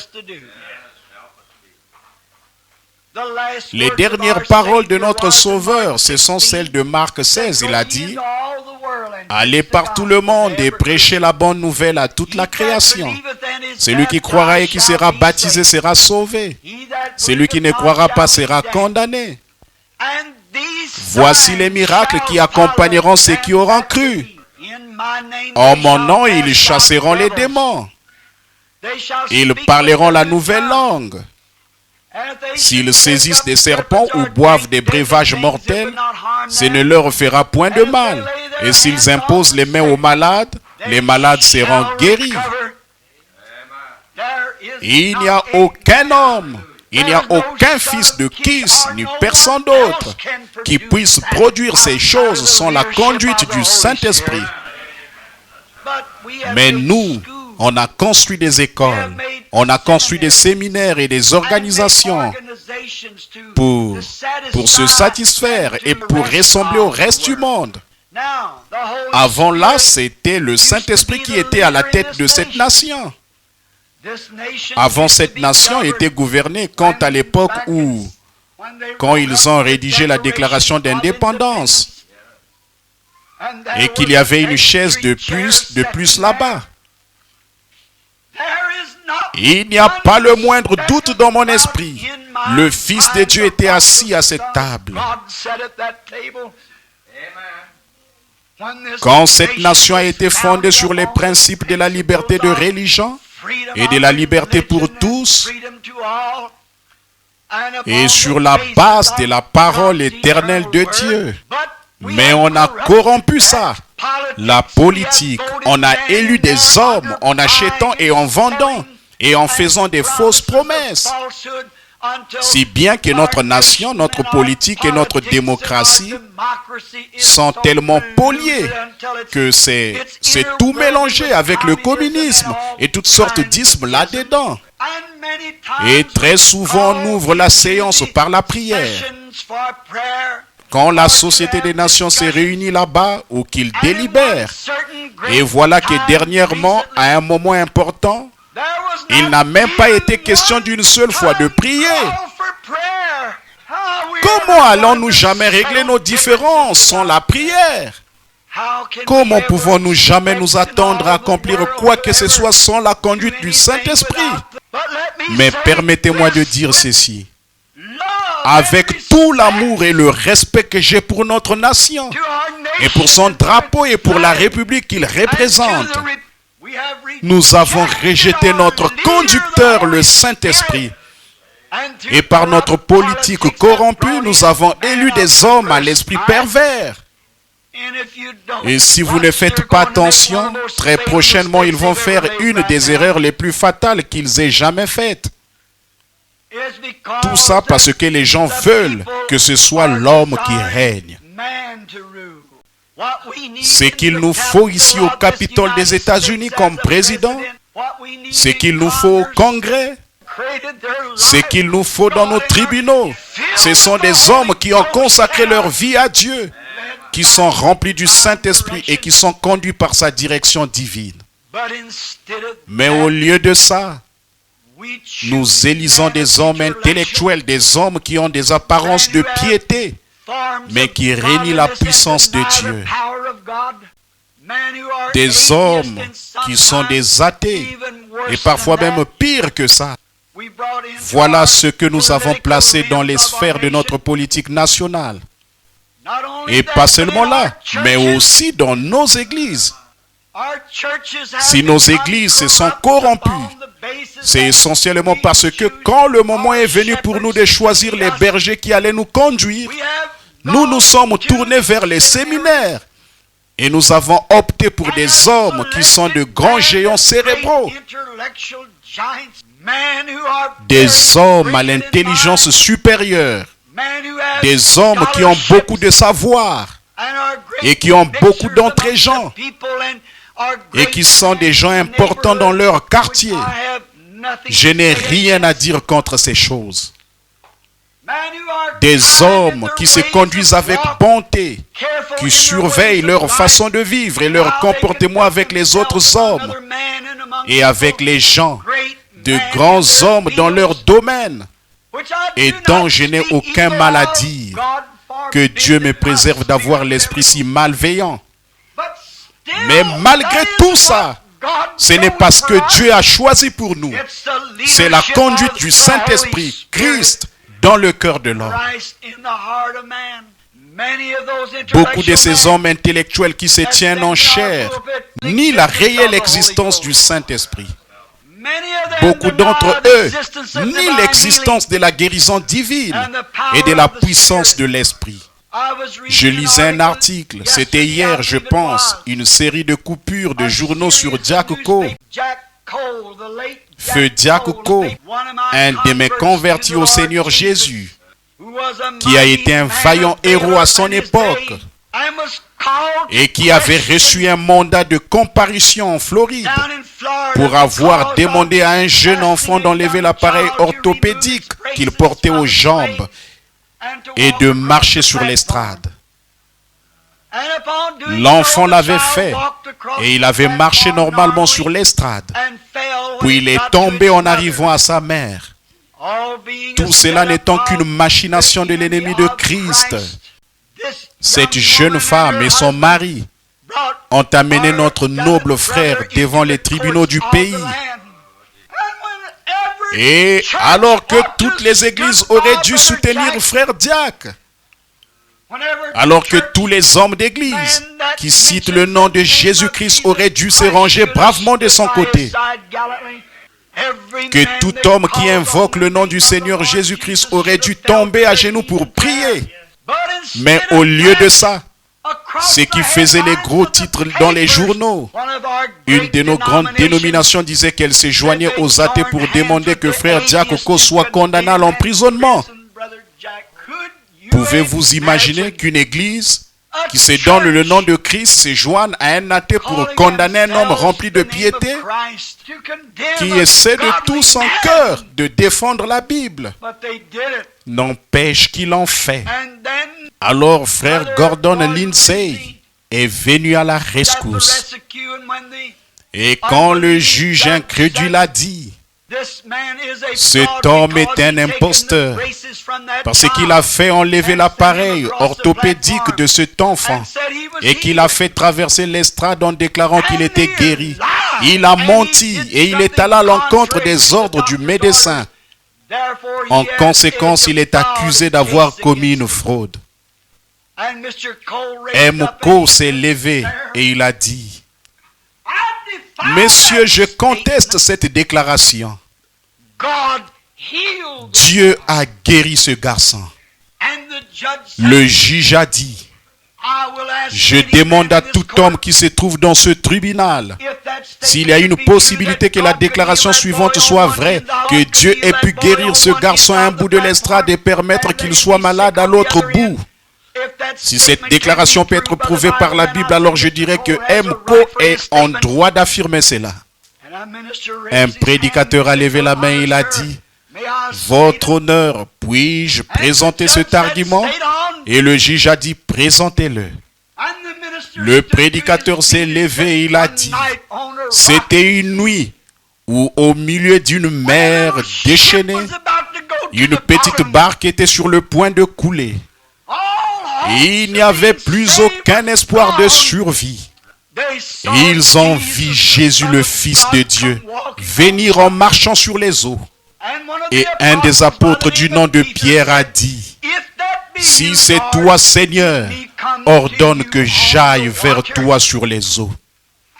Il a dit, le Seigneur a dit à l'apôtre Pierre, viens. Alors il est sorti de la barque, messieurs, et il a marché sur les eaux aussi bien que Jésus. Mais quand il a eu peur, il a commencé à enfoncer avant d'arriver à Jésus. Le juge a dit, l'affaire est classée. Ce qu'il nous faut, c'est la conduite du Saint-Esprit, pas des hommes intellectuels. Saoul, le fils de Kis, donc a été établi comme chef sur le peuple. Il a pris avec lui 2000 hommes. Et Jonathan en a pris 1000. Et Jonathan est descendu à une garnison. Et il a battu tout un groupe d'Amoréens, ou plutôt d'Ammonites. Et quand il les a eu battus, Saoul a fait sonner de la trompette. Et il a dit, voyez ce que Saoul a fait. Il s'est enflé d'orgueil. Aussitôt qu'un homme devient grand docteur en théologie, ou qu'il a un petit quelque chose d'accroché au bout de son nom, il devient ni plus ni moins qu'un je sais tout. Les hommes de Dieu sont des hommes humbles. Les gens de Dieu sont des gens humbles. Quand vous voyez des gens qui prétendent avoir reçu le Saint-Esprit se mettre à se séparer de vous, qu'ils semblent ne pas avoir la foi, qu'ils cherchent à se faire passer pour ce qu'ils ne sont pas, souvenez-vous bien de ceci, ils n'ont pas reçu le Seigneur Jésus. Ensuite, nous voyons que l'ennemi est arrivé, qu'il allait attaquer le peuple de Dieu, un petit groupe d'entre eux, qu'il allait arracher l'œil droit de tous les hommes. Voilà ce que l'ennemi essaie toujours de faire, de leur arracher les deux yeux si possible, pour que les gens ne puissent pas voir ce qu'ils font. Voilà ce que Satan essaie de faire aujourd'hui à chaque chrétien, lui arracher son œil spirituel, pour qu'il puisse seulement marcher selon le sens intellectuel des choses et non le sens du Saint-Esprit qui le conduit. Et donc, quand ils ont fait ça, qu'ils ont subi cette grande défaite, Saoul a coupé de grands bœufs en morceaux et il l'a envoyé à tout le peuple. Et je voudrais vous faire remarquer ceci. Quand Saoul a envoyé ces morceaux de bœufs à travers tout Israël, il a dit, quiconque ne marchera pas à la suite de Samuel et de Saoul, qu'il ce bœuf soit comme ceci. Voyez-vous l'imposture qu'il a voulu donner l'impression qu'il marchait avec l'homme de Dieu. Ce n'était vraiment pas chrétien. La crainte que les gens éprouvaient, c'était à cause de Samuel. Mais Saoul les a tous fait marcher à sa suite, parce que les gens craignaient Samuel. Qu'ils marchent à la suite de Samuel et de Saoul. Et aujourd'hui, combien de fois nous avons entendu ça? Nous sommes la grande église, nous sommes l'église de Christ, nous sommes l'église de Dieu, nous sommes telle et telle église. C'est ce qui inspire de la crainte aux gens. Ils sont amenés à penser que c'est vraiment à cet endroit-là que Dieu agit. Et ils ne veulent pas de la conduite du Saint-Esprit. Ils préfèrent suivre un homme comme ça, parce qu'ils aiment vivre leur propre vie individuelle. Ils aiment croire ce qu'ils veulent croire. Voyez-vous que c'est le Saint-Esprit qui est notre juge? Dieu ne nous a jamais donné un pape, ou un évêque, ou qui que ce soit pour être un juge. C'est le Saint-Esprit, la personne de Dieu sous la forme du Saint-Esprit, qui est notre juge et notre guide. Alors pourquoi ces choses? Veuillez me pardonner si je m'exprime ici d'une façon tranchante, et même très tranchante. Je ne le dis pas pour être malveillant, je le dis par amour. Mais le Saint-Esprit dit que c'est mal pour nos femmes de se couper les cheveux. Que c'est mal pour nos femmes de porter les petits shorts et des pantalons et de se mettre de la peinture sur les lèvres et le visage. Le Saint-Esprit dit que c'est mal. Mais nous voulons qu'un homme nous dise qu'il n'y a pas de mal à ça. Tant que nous marchons à ma suite, à moi et à celle de Samuel. Ils aiment vivre comme ça leur plaît pendant 6 jours et aller à l'église le dimanche matin. Qu'un homme très intellectuel qui a fait de grandes études et qui a plein de diplômes leur prêche un petit sermon qui va.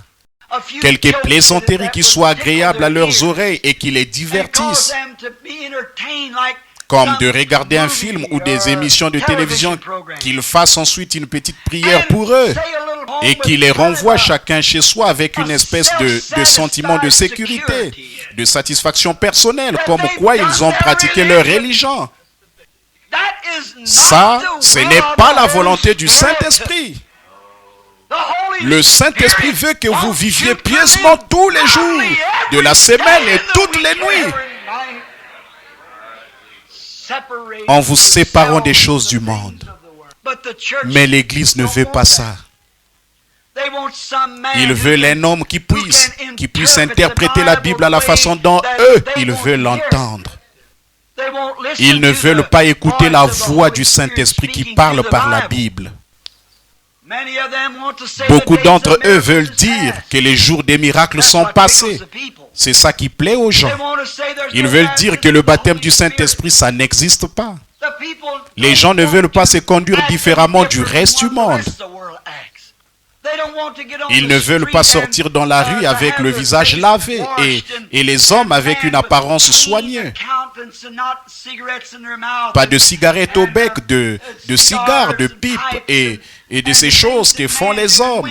Et les femmes, elles veulent avoir les cheveux coupés très courts et porter des robes courtes et montrer leur forme et tout. C'est ce qu'elles veulent. Elles veulent un homme qui leur dira qu'il n'y a pas de mal à ça.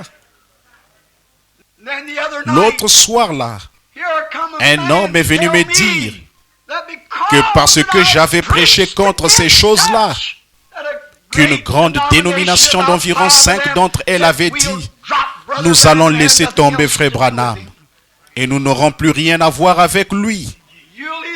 Ou bien vous retirerez ces bandes de la circulation et vous ferez des excuses, ou bien nous vous laisserons tomber. » J'ai dit, je resterai fidèle à la parole de Dieu. Même si ça me coûte tout ce que j'ai dans cette vie, je me tiendrai à la parole et Il a dit, eh bien, ne devriez-vous pas retirer telle et telle bande de la circulation? J'ai dit, je n'ai jamais de toute ma vie prêché quoi que ce soit dont j'ai eu à avoir honte. Je ne retirerai aucune bande, aucun disque. Je me tiendrai à ce que le Saint-Esprit dit. Pour moi, c'est à la vie, à la mort. Je ne cherche pas à parler de moi. Là, mais je sais simplement de vous illustrer ce qui se passe pour que vous puissiez voir et comprendre ce qu'il en est. Ce qu'il y a, c'est que les gens veulent que ce soit l'homme qui les conduise. Ils ne voulaient pas de Samuel. Alors, avant qu'ils joignent Samuel pour roi ou Saoul pour roi, excusez-moi, Samuel est venu encore vers eux. Et je vais m'exprimer un peu comme il aurait fait aujourd'hui, vous pourrez le lire. Il a dit, qu'est-ce que vous avez contre le fait d'avoir Dieu pour votre roi? Eh bien, nous ne voyons pas Dieu. Eh bien, je suis son représentant. Samuel a dit, vous ai-je déjà dit quelque chose de faux? Ai-je déjà prophétisé quelque chose qui ne soit pas accompli exactement comme je l'avais dit? Ne vous ai-je pas annoncé la parole du Seigneur? Et je vous demanderai ceci. Suis-je déjà venu vous voir pour vous réclamer de l'argent? Vous ai-je déjà soutiré quoi que ce soit? Vous ai-je déjà apporté autre chose que l'ainsi dit le Seigneur, clair et net? Et Dieu l'a confirmé chaque fois que c'était la vérité. Et il a envoyé des tonnerres et de la pluie. Vous connaissez le passage de l'Écriture, vous. Aussitôt pour prouver que Samuel était la bouche de Dieu. Et Samuel représentait parfaitement le Saint-Esprit d'aujourd'hui. Le Saint-Esprit est la bouche de Dieu. Il dit exactement ce que la Bible dit. Il croit exactement ce que la Bible dit et n'en déviera pas du tout. Mais eux, ils voulaient quelqu'un qui pourrait leur dire autre chose. Et les gens ne pouvaient pas dire que la prophétie de Samuel n'était pas parfaite. Ils ont répondu en ces mots. Samuel, tout ce que tu as prononcé au nom du Seigneur, le Seigneur l'a accompli exactement comme tu l'avais dit. Il n'y a pas une seule tâche. Tu n'es jamais venu nous voir pour nous réclamer de l'argent. Tu as subvenu à tes besoins. Tu ne nous as jamais demandé de faire quoi que ce soit d'extraordinaire pour toi. Tu t'es confié en ton Dieu et il t'a délivré de toutes choses et tes paroles sont vraies. Tout ce que tu as prononcé au nom du Seigneur s'est accompli exactement comme tu l'avais dit. Mais nous voulons quand même un roi. Pouvez-vous voir la contradiction? Pouvez-vous voir l'astuce du diable? Comment il peut agir sur un être humain?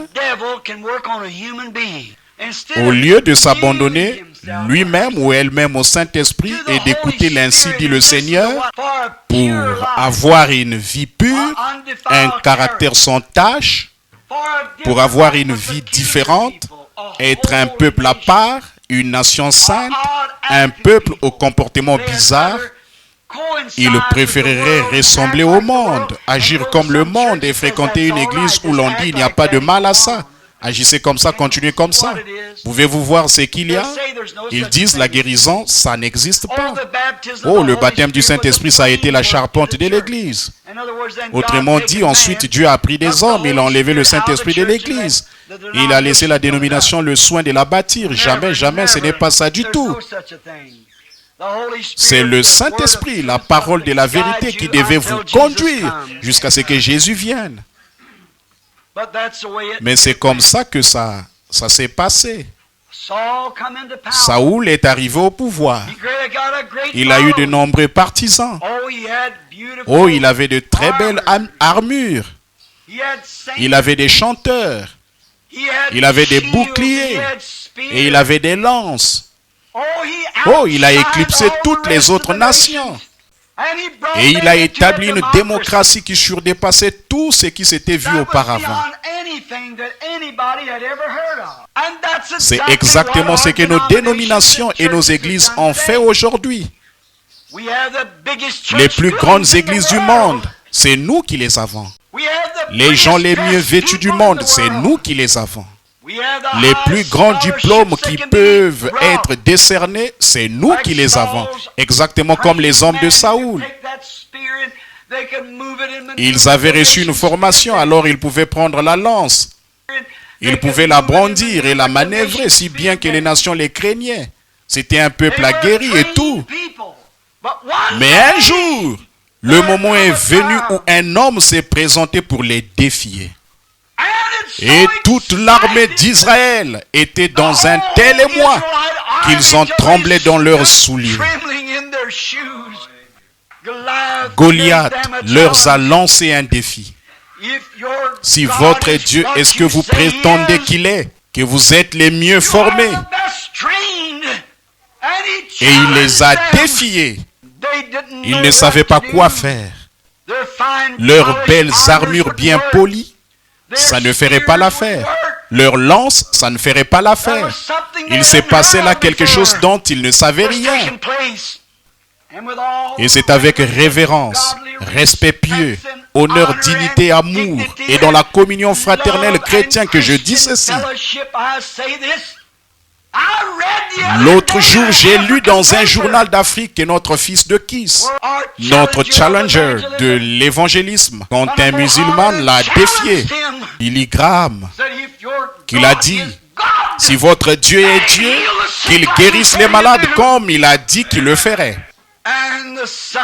Et le fils de Kiss, avec le reste de l'armée, ils se sont tués et ils ont quitté le pays vaincus. C'est une honte. Notre Dieu est Dieu. Nous avons nos bonnes églises. Nous avons notre bel évangélisme. Nous avons nos chanteurs rémunérés. Nous avons les meilleures chorales, les flèches les plus hautes du pays. Nous avons les meilleurs hommes parmi les plus fortunés. Nous avons les intellectuels. Nous sommes à la fine pointe de la technologie. Nous pouvons la prêcher, nous pouvons l'annoncer, nous pouvons évangéliser, faire entrer des gens. Des millions de convertis tous les ans dans notre église. Nos chanteurs rémunérés, notre évangélisme intellectuel ne sait pas comment relever un défi comme celui-là. Ils ne connaissent rien de ces choses. Ils ne connaissent rien de sa puissance de guérison, du baptême du Saint-Esprit. d'une puissance qui peut s'emparer d'un homme qui se meurt du cancer, qui n'est plus que l'ombre de lui-même et le libérer. Ils ne connaissent rien de ces choses. Ils n'ont reçu qu'une formation dans ce domaine-là, tout comme Saoul et son groupe formé par l'homme. Mais permettez-moi de dire ceci au peuple de Dieu et à vous, ses enfants, pour que vous sachiez que Dieu ne vous laisse jamais sans témoin. Saoul n'était pas au courant. Saoul n'en savait rien. Dieu avait un petit David, quelque part derrière la colline, qui ne nourrissait pas les brebis de mauvaises herbes ecclésiastiques. Il est dirigé près des eaux paisibles et dans des verts pâturages. Il se souciait des brebis de son père. Et s'il arrivait quelque chose, tout à coup, qu'un ennemi venait enlever une des brebis de son père, il connaissait la puissance de Dieu. Dieu a encore un David quelque part qui sait ce que c'est de délivrer une des brebis de Dieu par la puissance de Dieu. Il s'y connaît toujours. Il s'était confié. Il ne connaissait rien de l'armure de Saoul. Il ne voulait pas la voir non plus. Il ne voulait rien avoir de leur dénomination. Il ne voulait pas de cette vieille armure sur lui. Il a dit, je ne connais rien de ces choses. Mais que j'y aille avec la puissance que je connais. Il avait nourri les brebis de son père. Il s'était occupé des pâturages. Il leur avait donné la nourriture qu'il leur fallait. Et elles vivaient, elles se développaient bien. L'homme ne vivra pas de pain seulement, mais c'est de toute parole qui sort de la bouche de Dieu que l'homme vivra. Le vrai berger les nourrit de Jésus-Christ, le même hier, aujourd'hui et pour toujours. Et si l'ennemi s'empare de l'une d'entre elles par la maladie, il connaît la puissance de Dieu. Regardez le petit David, il s'est tenu là. On lui disait, ce gars-là, c'est un guerrier de naissance. Et dès sa jeunesse, tout ce qu'il a connu, c'est une lance et une armure. Il a une solide formation, c'est un théologien. Et toi, tu ne sais rien de ces choses. Il a dit, c'est vrai, monsieur, je ne sais rien de ma formation théologique. Mais il y a une chose que je sais. C'est que quand un ennemi est venu enlever une des brebis de mon père, je suis allé auprès de lui avec la puissance de Dieu. Je l'ai délivré. Je l'ai ramené en sûreté. Elle a retrouvé la santé. Je l'ai ramené vers les verts pâturages et les eaux paisibles. Le Dieu qui a livré le lion entre mes mains, je l'ai tué quand il enlevait une des brebis. Il m'a aussi permis de tuer l'ours. Alors le Dieu du ciel ira aussi avec moi pour tuer ce Philistin incirconcis. Nous avons besoin de la conduite du Saint-Esprit. Je ne connais pas le nombre de mes jours. Personne ne le connaît. L'autre matin, j'étais au lit et j'avais dormi.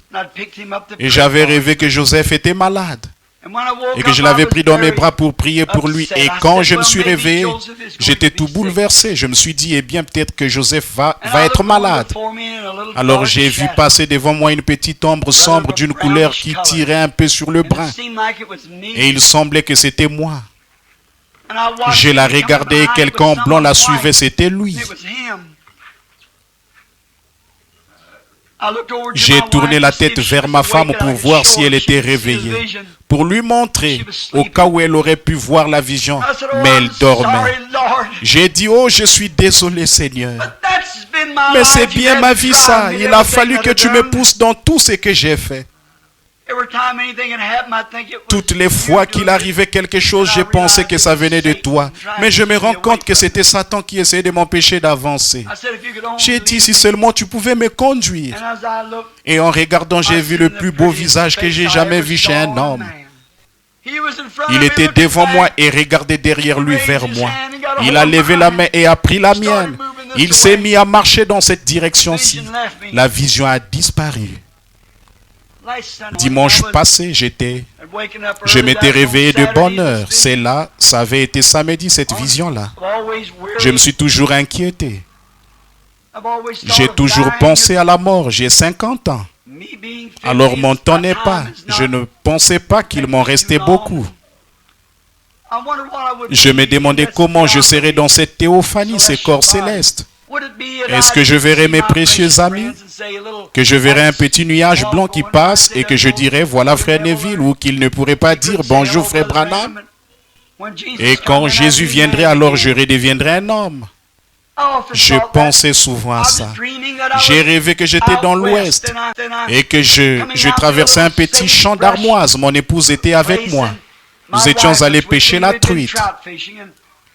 Je me suis arrêté pour ouvrir la barrière et le ciel était tellement beau. Il n'avait pas le même aspect qu'ici dans la vallée. Il était bleu avec des jolis nuages blancs. Et j'ai dit à mon épouse, nous aurions dû venir ici bien avant aujourd'hui, chérie. Elle a dit, nous aurions dû pour les enfants, Billy. Elle dit, et je me suis réveillé. Je me suis dit, je rêve tellement. Je me demande pourquoi. J'ai baissé les yeux. Elle était allongée près de moi. Je me suis assis, adossé à mon oreiller, comme vous l'avez déjà fait, beaucoup d'entre vous. Je me suis appuyé, la tête contre la tête de lit, avec les mains derrière moi. Et je restais là comme ça. Je me disais, eh bien, je me demande comment ce sera de l'autre côté.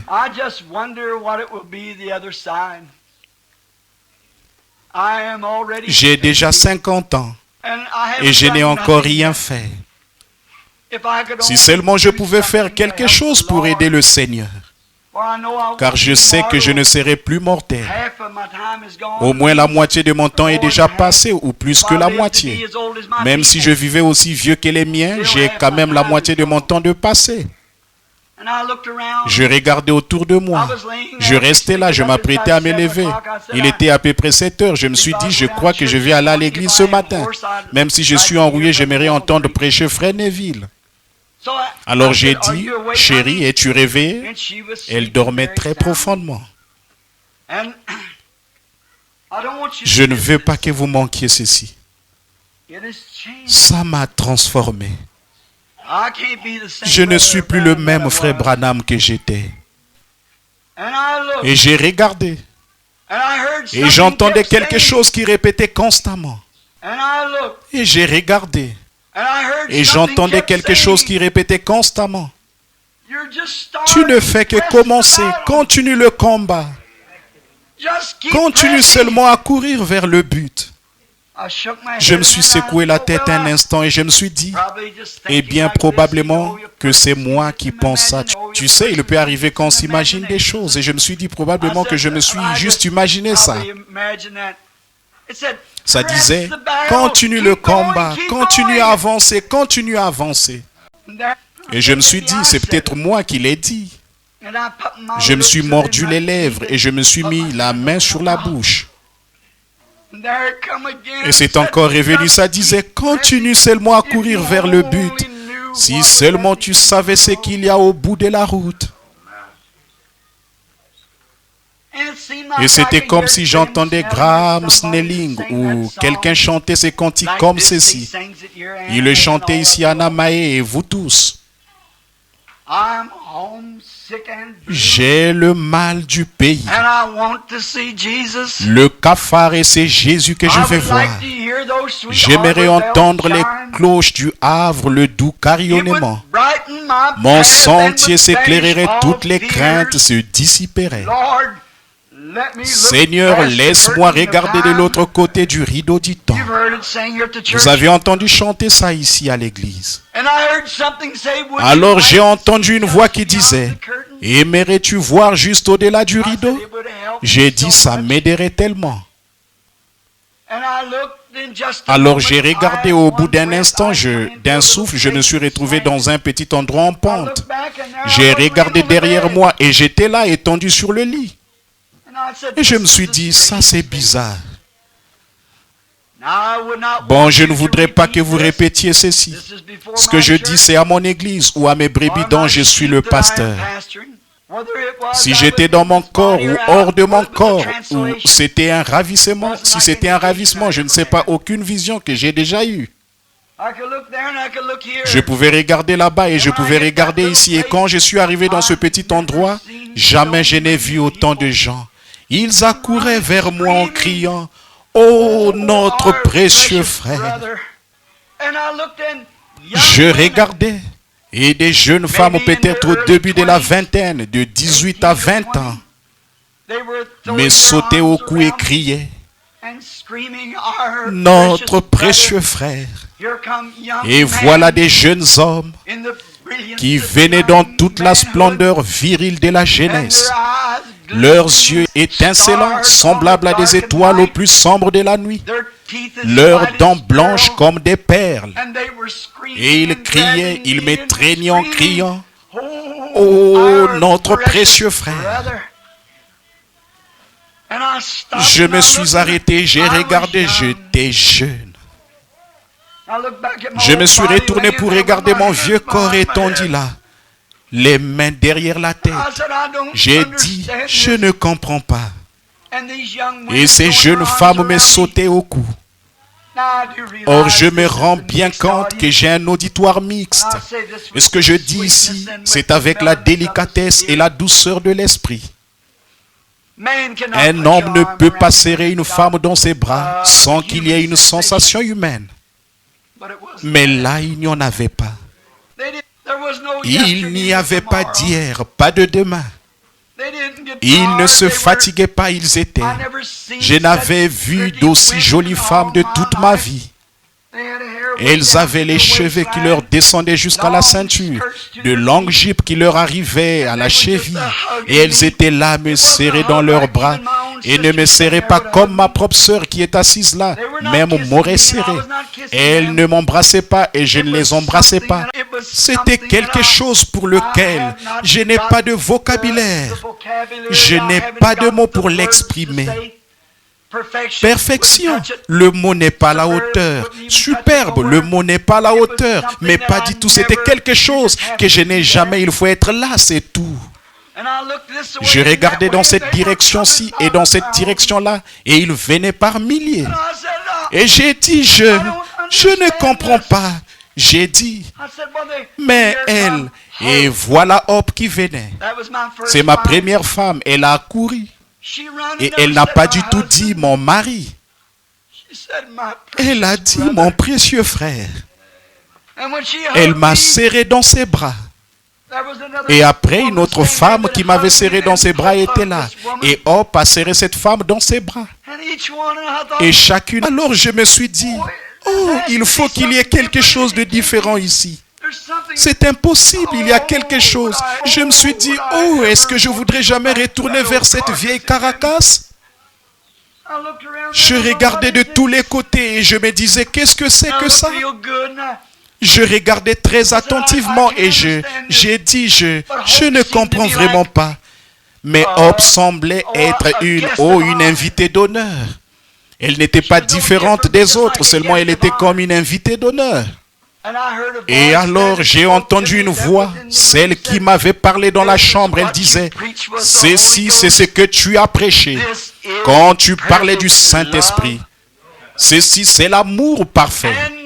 Et on ne peut pas entrer ici si on ne l'a pas. Je suis plus que convaincu que je ne l'ai jamais été de toute ma vie. Il faut avoir l'amour parfait pour entrer là-bas. Il n'y avait pas de jalousie. Il n'y avait pas de fatigue. Il n'y avait pas de mort. La maladie ne pourrait jamais entrer là.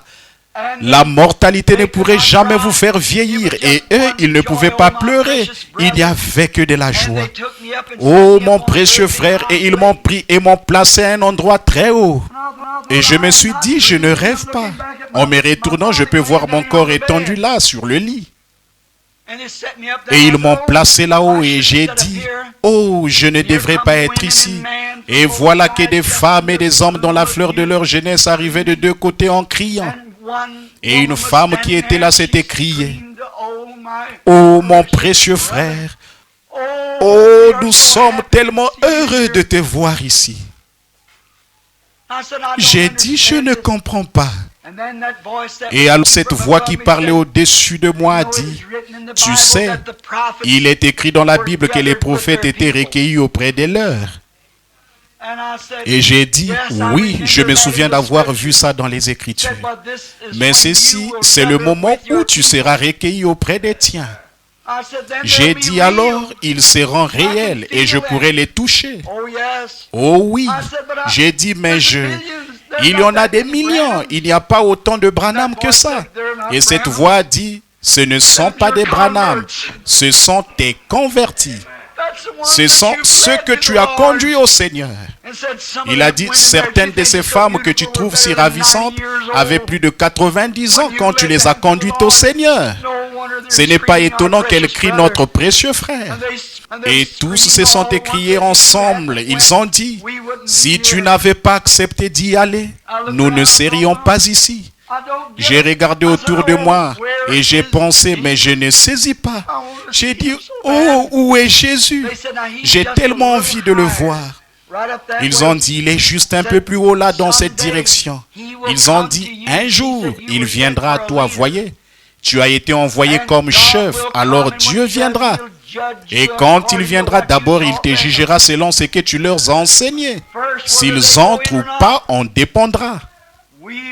Nous entrerons selon ce que tu auras enseigné. J'ai dit, oh, je suis content. Est-ce que Paul, est-ce qu'il devrait être jugé comme ça? Est-ce que Pierre devrait être jugé comme ça? Oui.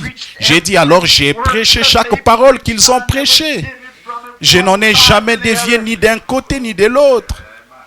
Ils baptisaient au nom de Jésus et j'ai fait de même. Ils enseignaient le baptême du Saint-Esprit et j'ai fait de même.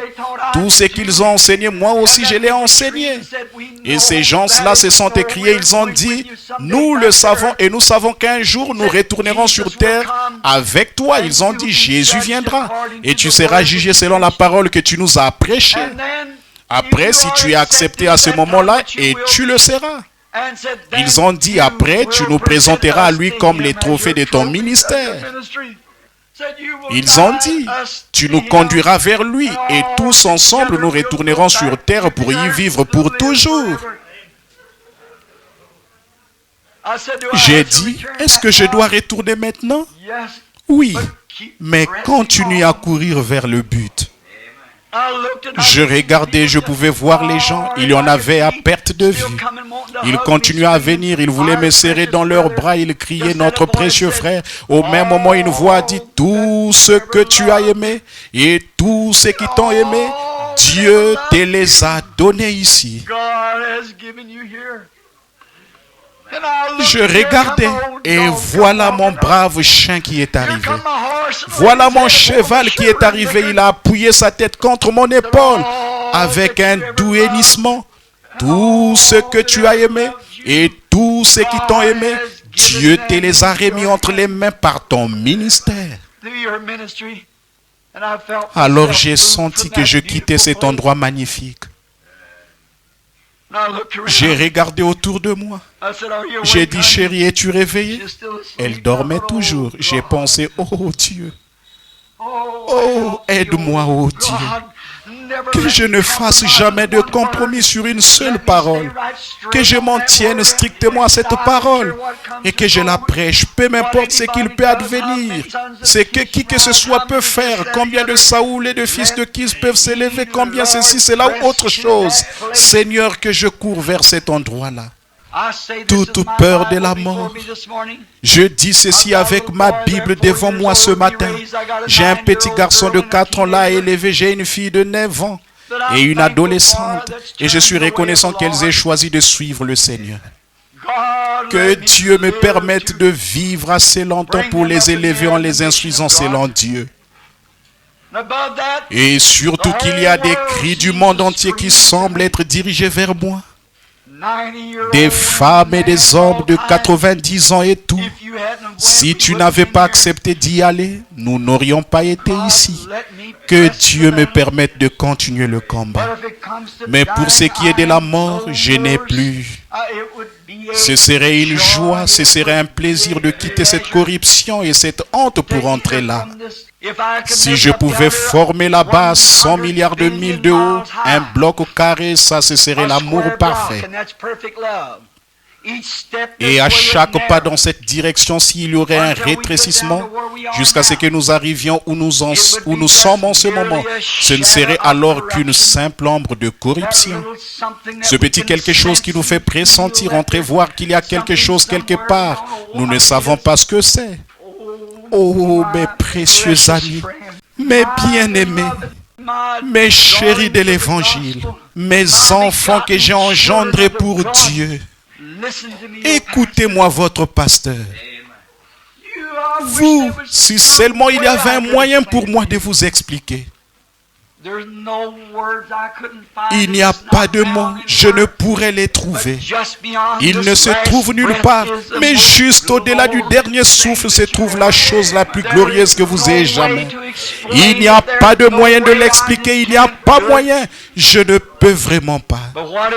Mais quoi que vous fassiez, mon ami, mettez tout le reste de côté jusqu'à ce que vous ayez l'amour parfait.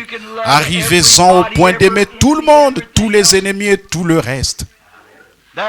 Une seule visite là-bas fait de moi un homme changé. Je ne pourrai jamais plus être le même frère Branham que j'étais. Que les avions soient secoués, qu'il y ait des éclairs, que les espions braquent une arme sur moi. Quoi que ce soit, ça n'a aucune importance. Je vais continuer le combat par la grâce de Dieu, car j'ai prêché l'évangile à toutes les créatures, à toutes les personnes que je peux, en cherchant à les amener à ce beau pays là-bas. L'entreprise peut sembler ardue, elle peut demander beaucoup d'efforts. Je ne sais pas combien de temps encore, nous ne savons pas côté physique. D'après mon examen de l'autre jour, on m'a dit, il vous reste 25 bonnes années de vie rude, vous êtes robuste. Ça m'a aidé. Mais oh, ce n'était pas ça. Ce n'est pas ça. C'est quelque chose à l'intérieur ici. Il faut que ce corps corruptible revête l'incorruptibilité. Que ce corps mortel revête l'immortalité. Des fils de Kis auront beau s'élever. J'ai toutes leurs bonnes actions. Je n'ai pas de mal à dire de ça. Ils donnent aux pauvres et aux œuvres de bienfaisance. Et souvenez-vous, eh bien, Samuel a dit à Saoul, toi aussi tu prophétiseras. Et beaucoup de ces hommes-là sont des très puissants prédicateurs. Ils peuvent prêcher la parole comme des archanges. Mais il reste que ce n'était pas la volonté de Dieu. C'est Dieu qui devait être le roi. Alors, frères et sœurs, que ce soit le Saint-Esprit qui vous conduise. Courbons la tête un instant.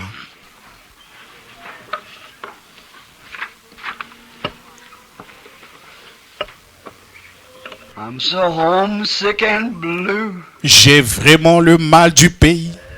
I want to see Jesus. Le cafard, et c'est Jésus que je vais voir. I would like to hear those sweet harbor J'aimerais bells entendre chime. des cloches du Havre, le doux carillonnement. It would brighten my path Mon sentier s'éclairerait. and would vanish Toute all crainte fear. se dissiperait. Lord, let us look past the curtain. Seigneur, laisse-nous regarder de l'autre côté du rideau du temps. Lord, let me look past the curtain. Seigneur, laisse-moi regarder de l'autre côté du rideau du chagrin et de la crainte. Let me view that sunny Fais-moi bright voir ce clime. pays radieux de soleil éclatant.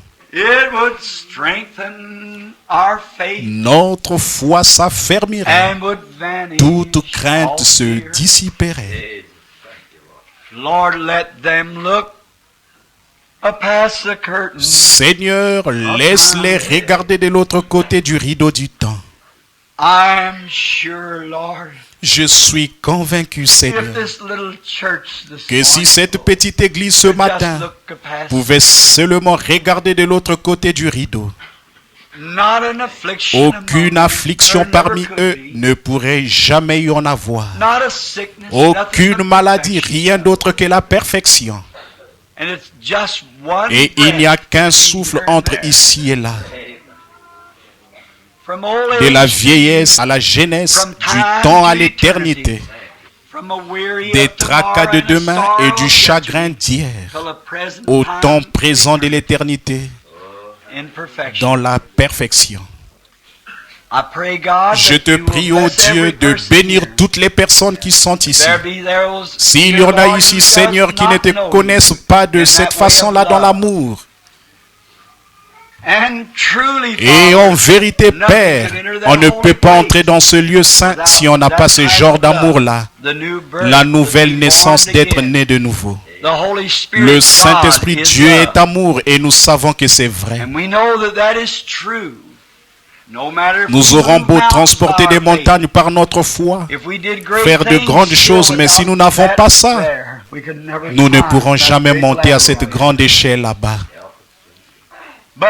Mais si nous l'avons, il nous élèvera au-delà des soucis de ce monde.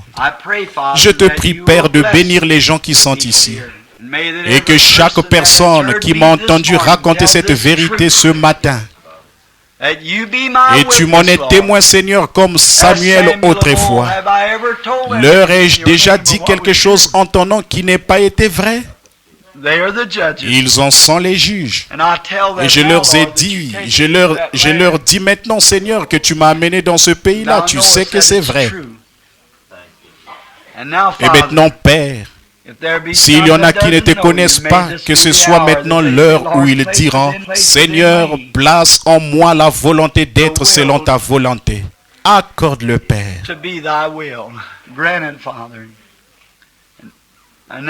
Maintenant, gardons la tête inclinée. Voulez-vous lever la main pour dire, priez pour moi, frère Branham, la volonté de Dieu en moi?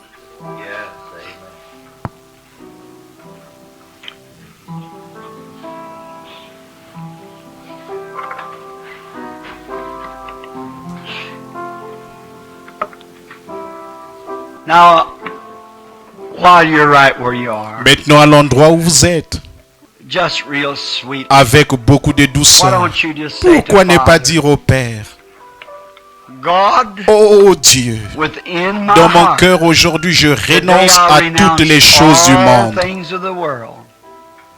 I renounce Je everything renonce à tout pour t'aimer to love you et and te serve you servir all toute my ma life. vie. And I will, Et à from this partir day d'aujourd'hui, je henceforth, te suivrai follow you en me conformant à chaque in verset de ta every Bible. scripture of your Bible. If you have Si not vous been n'avez pas été baptized baptisé in the selon le Christian baptême baptism, chrétien, je le ferai, I will, Seigneur. Lord. If I have not yet Si je n'ai received pas the encore Holy reçu le Ghost, Saint-Esprit, you'll know quand when vous you l'aurez receive reçu, vous le saurez. it. It'll give Il to vous you. donnera l'assurance It'll give et to you the l'amour assurance qu'il and vous love faut. that you need. Oh, you Oh, vous might avez have peut-être done fait different plusieurs, eu des sensations like par you might have exemple. shouted Vous or avez spoke peut-être with tongues, crié which ou is parlé en fine. langue, ce qui est très bien. If that Mais si cet divine amour love divin n'est pas là, isn't there, croyez-moi maintenant. believe me now.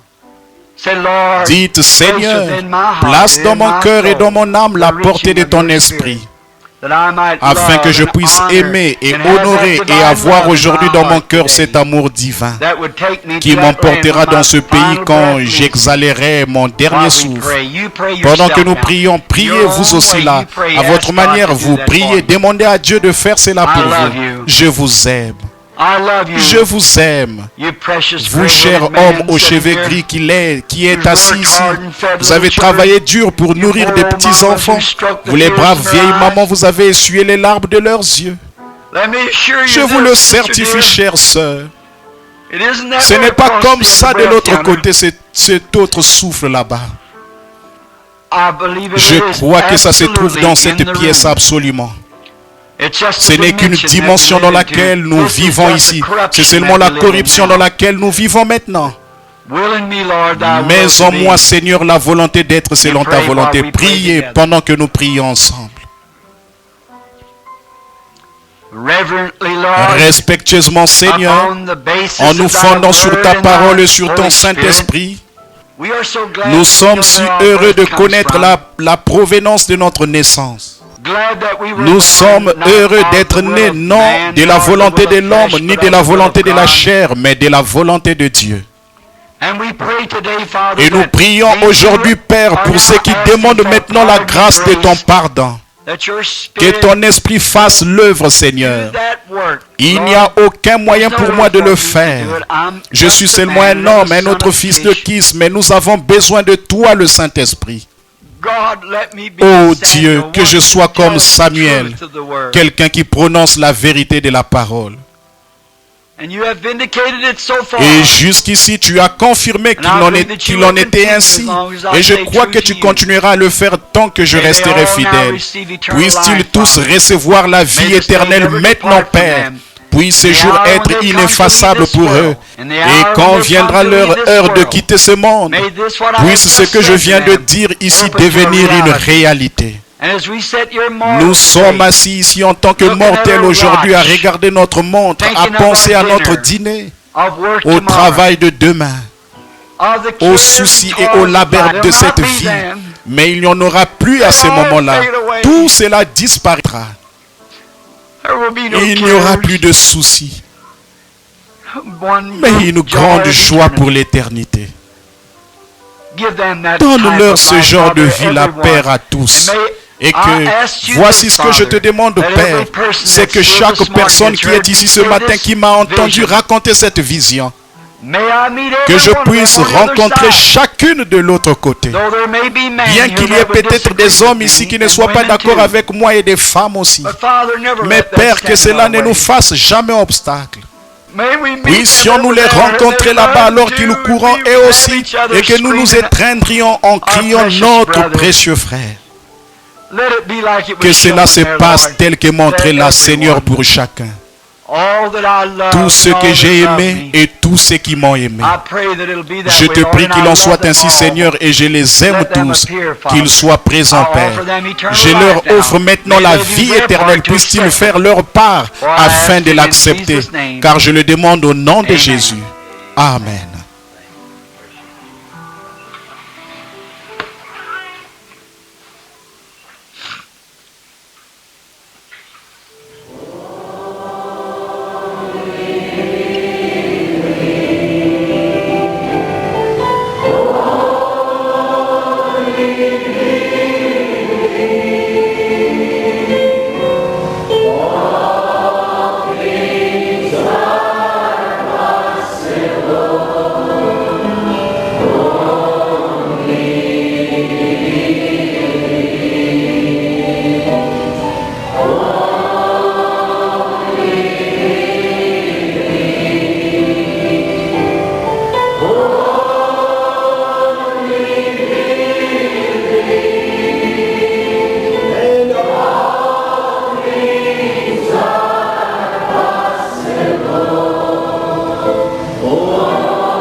What a privilege it is tonight for me to be able to welcome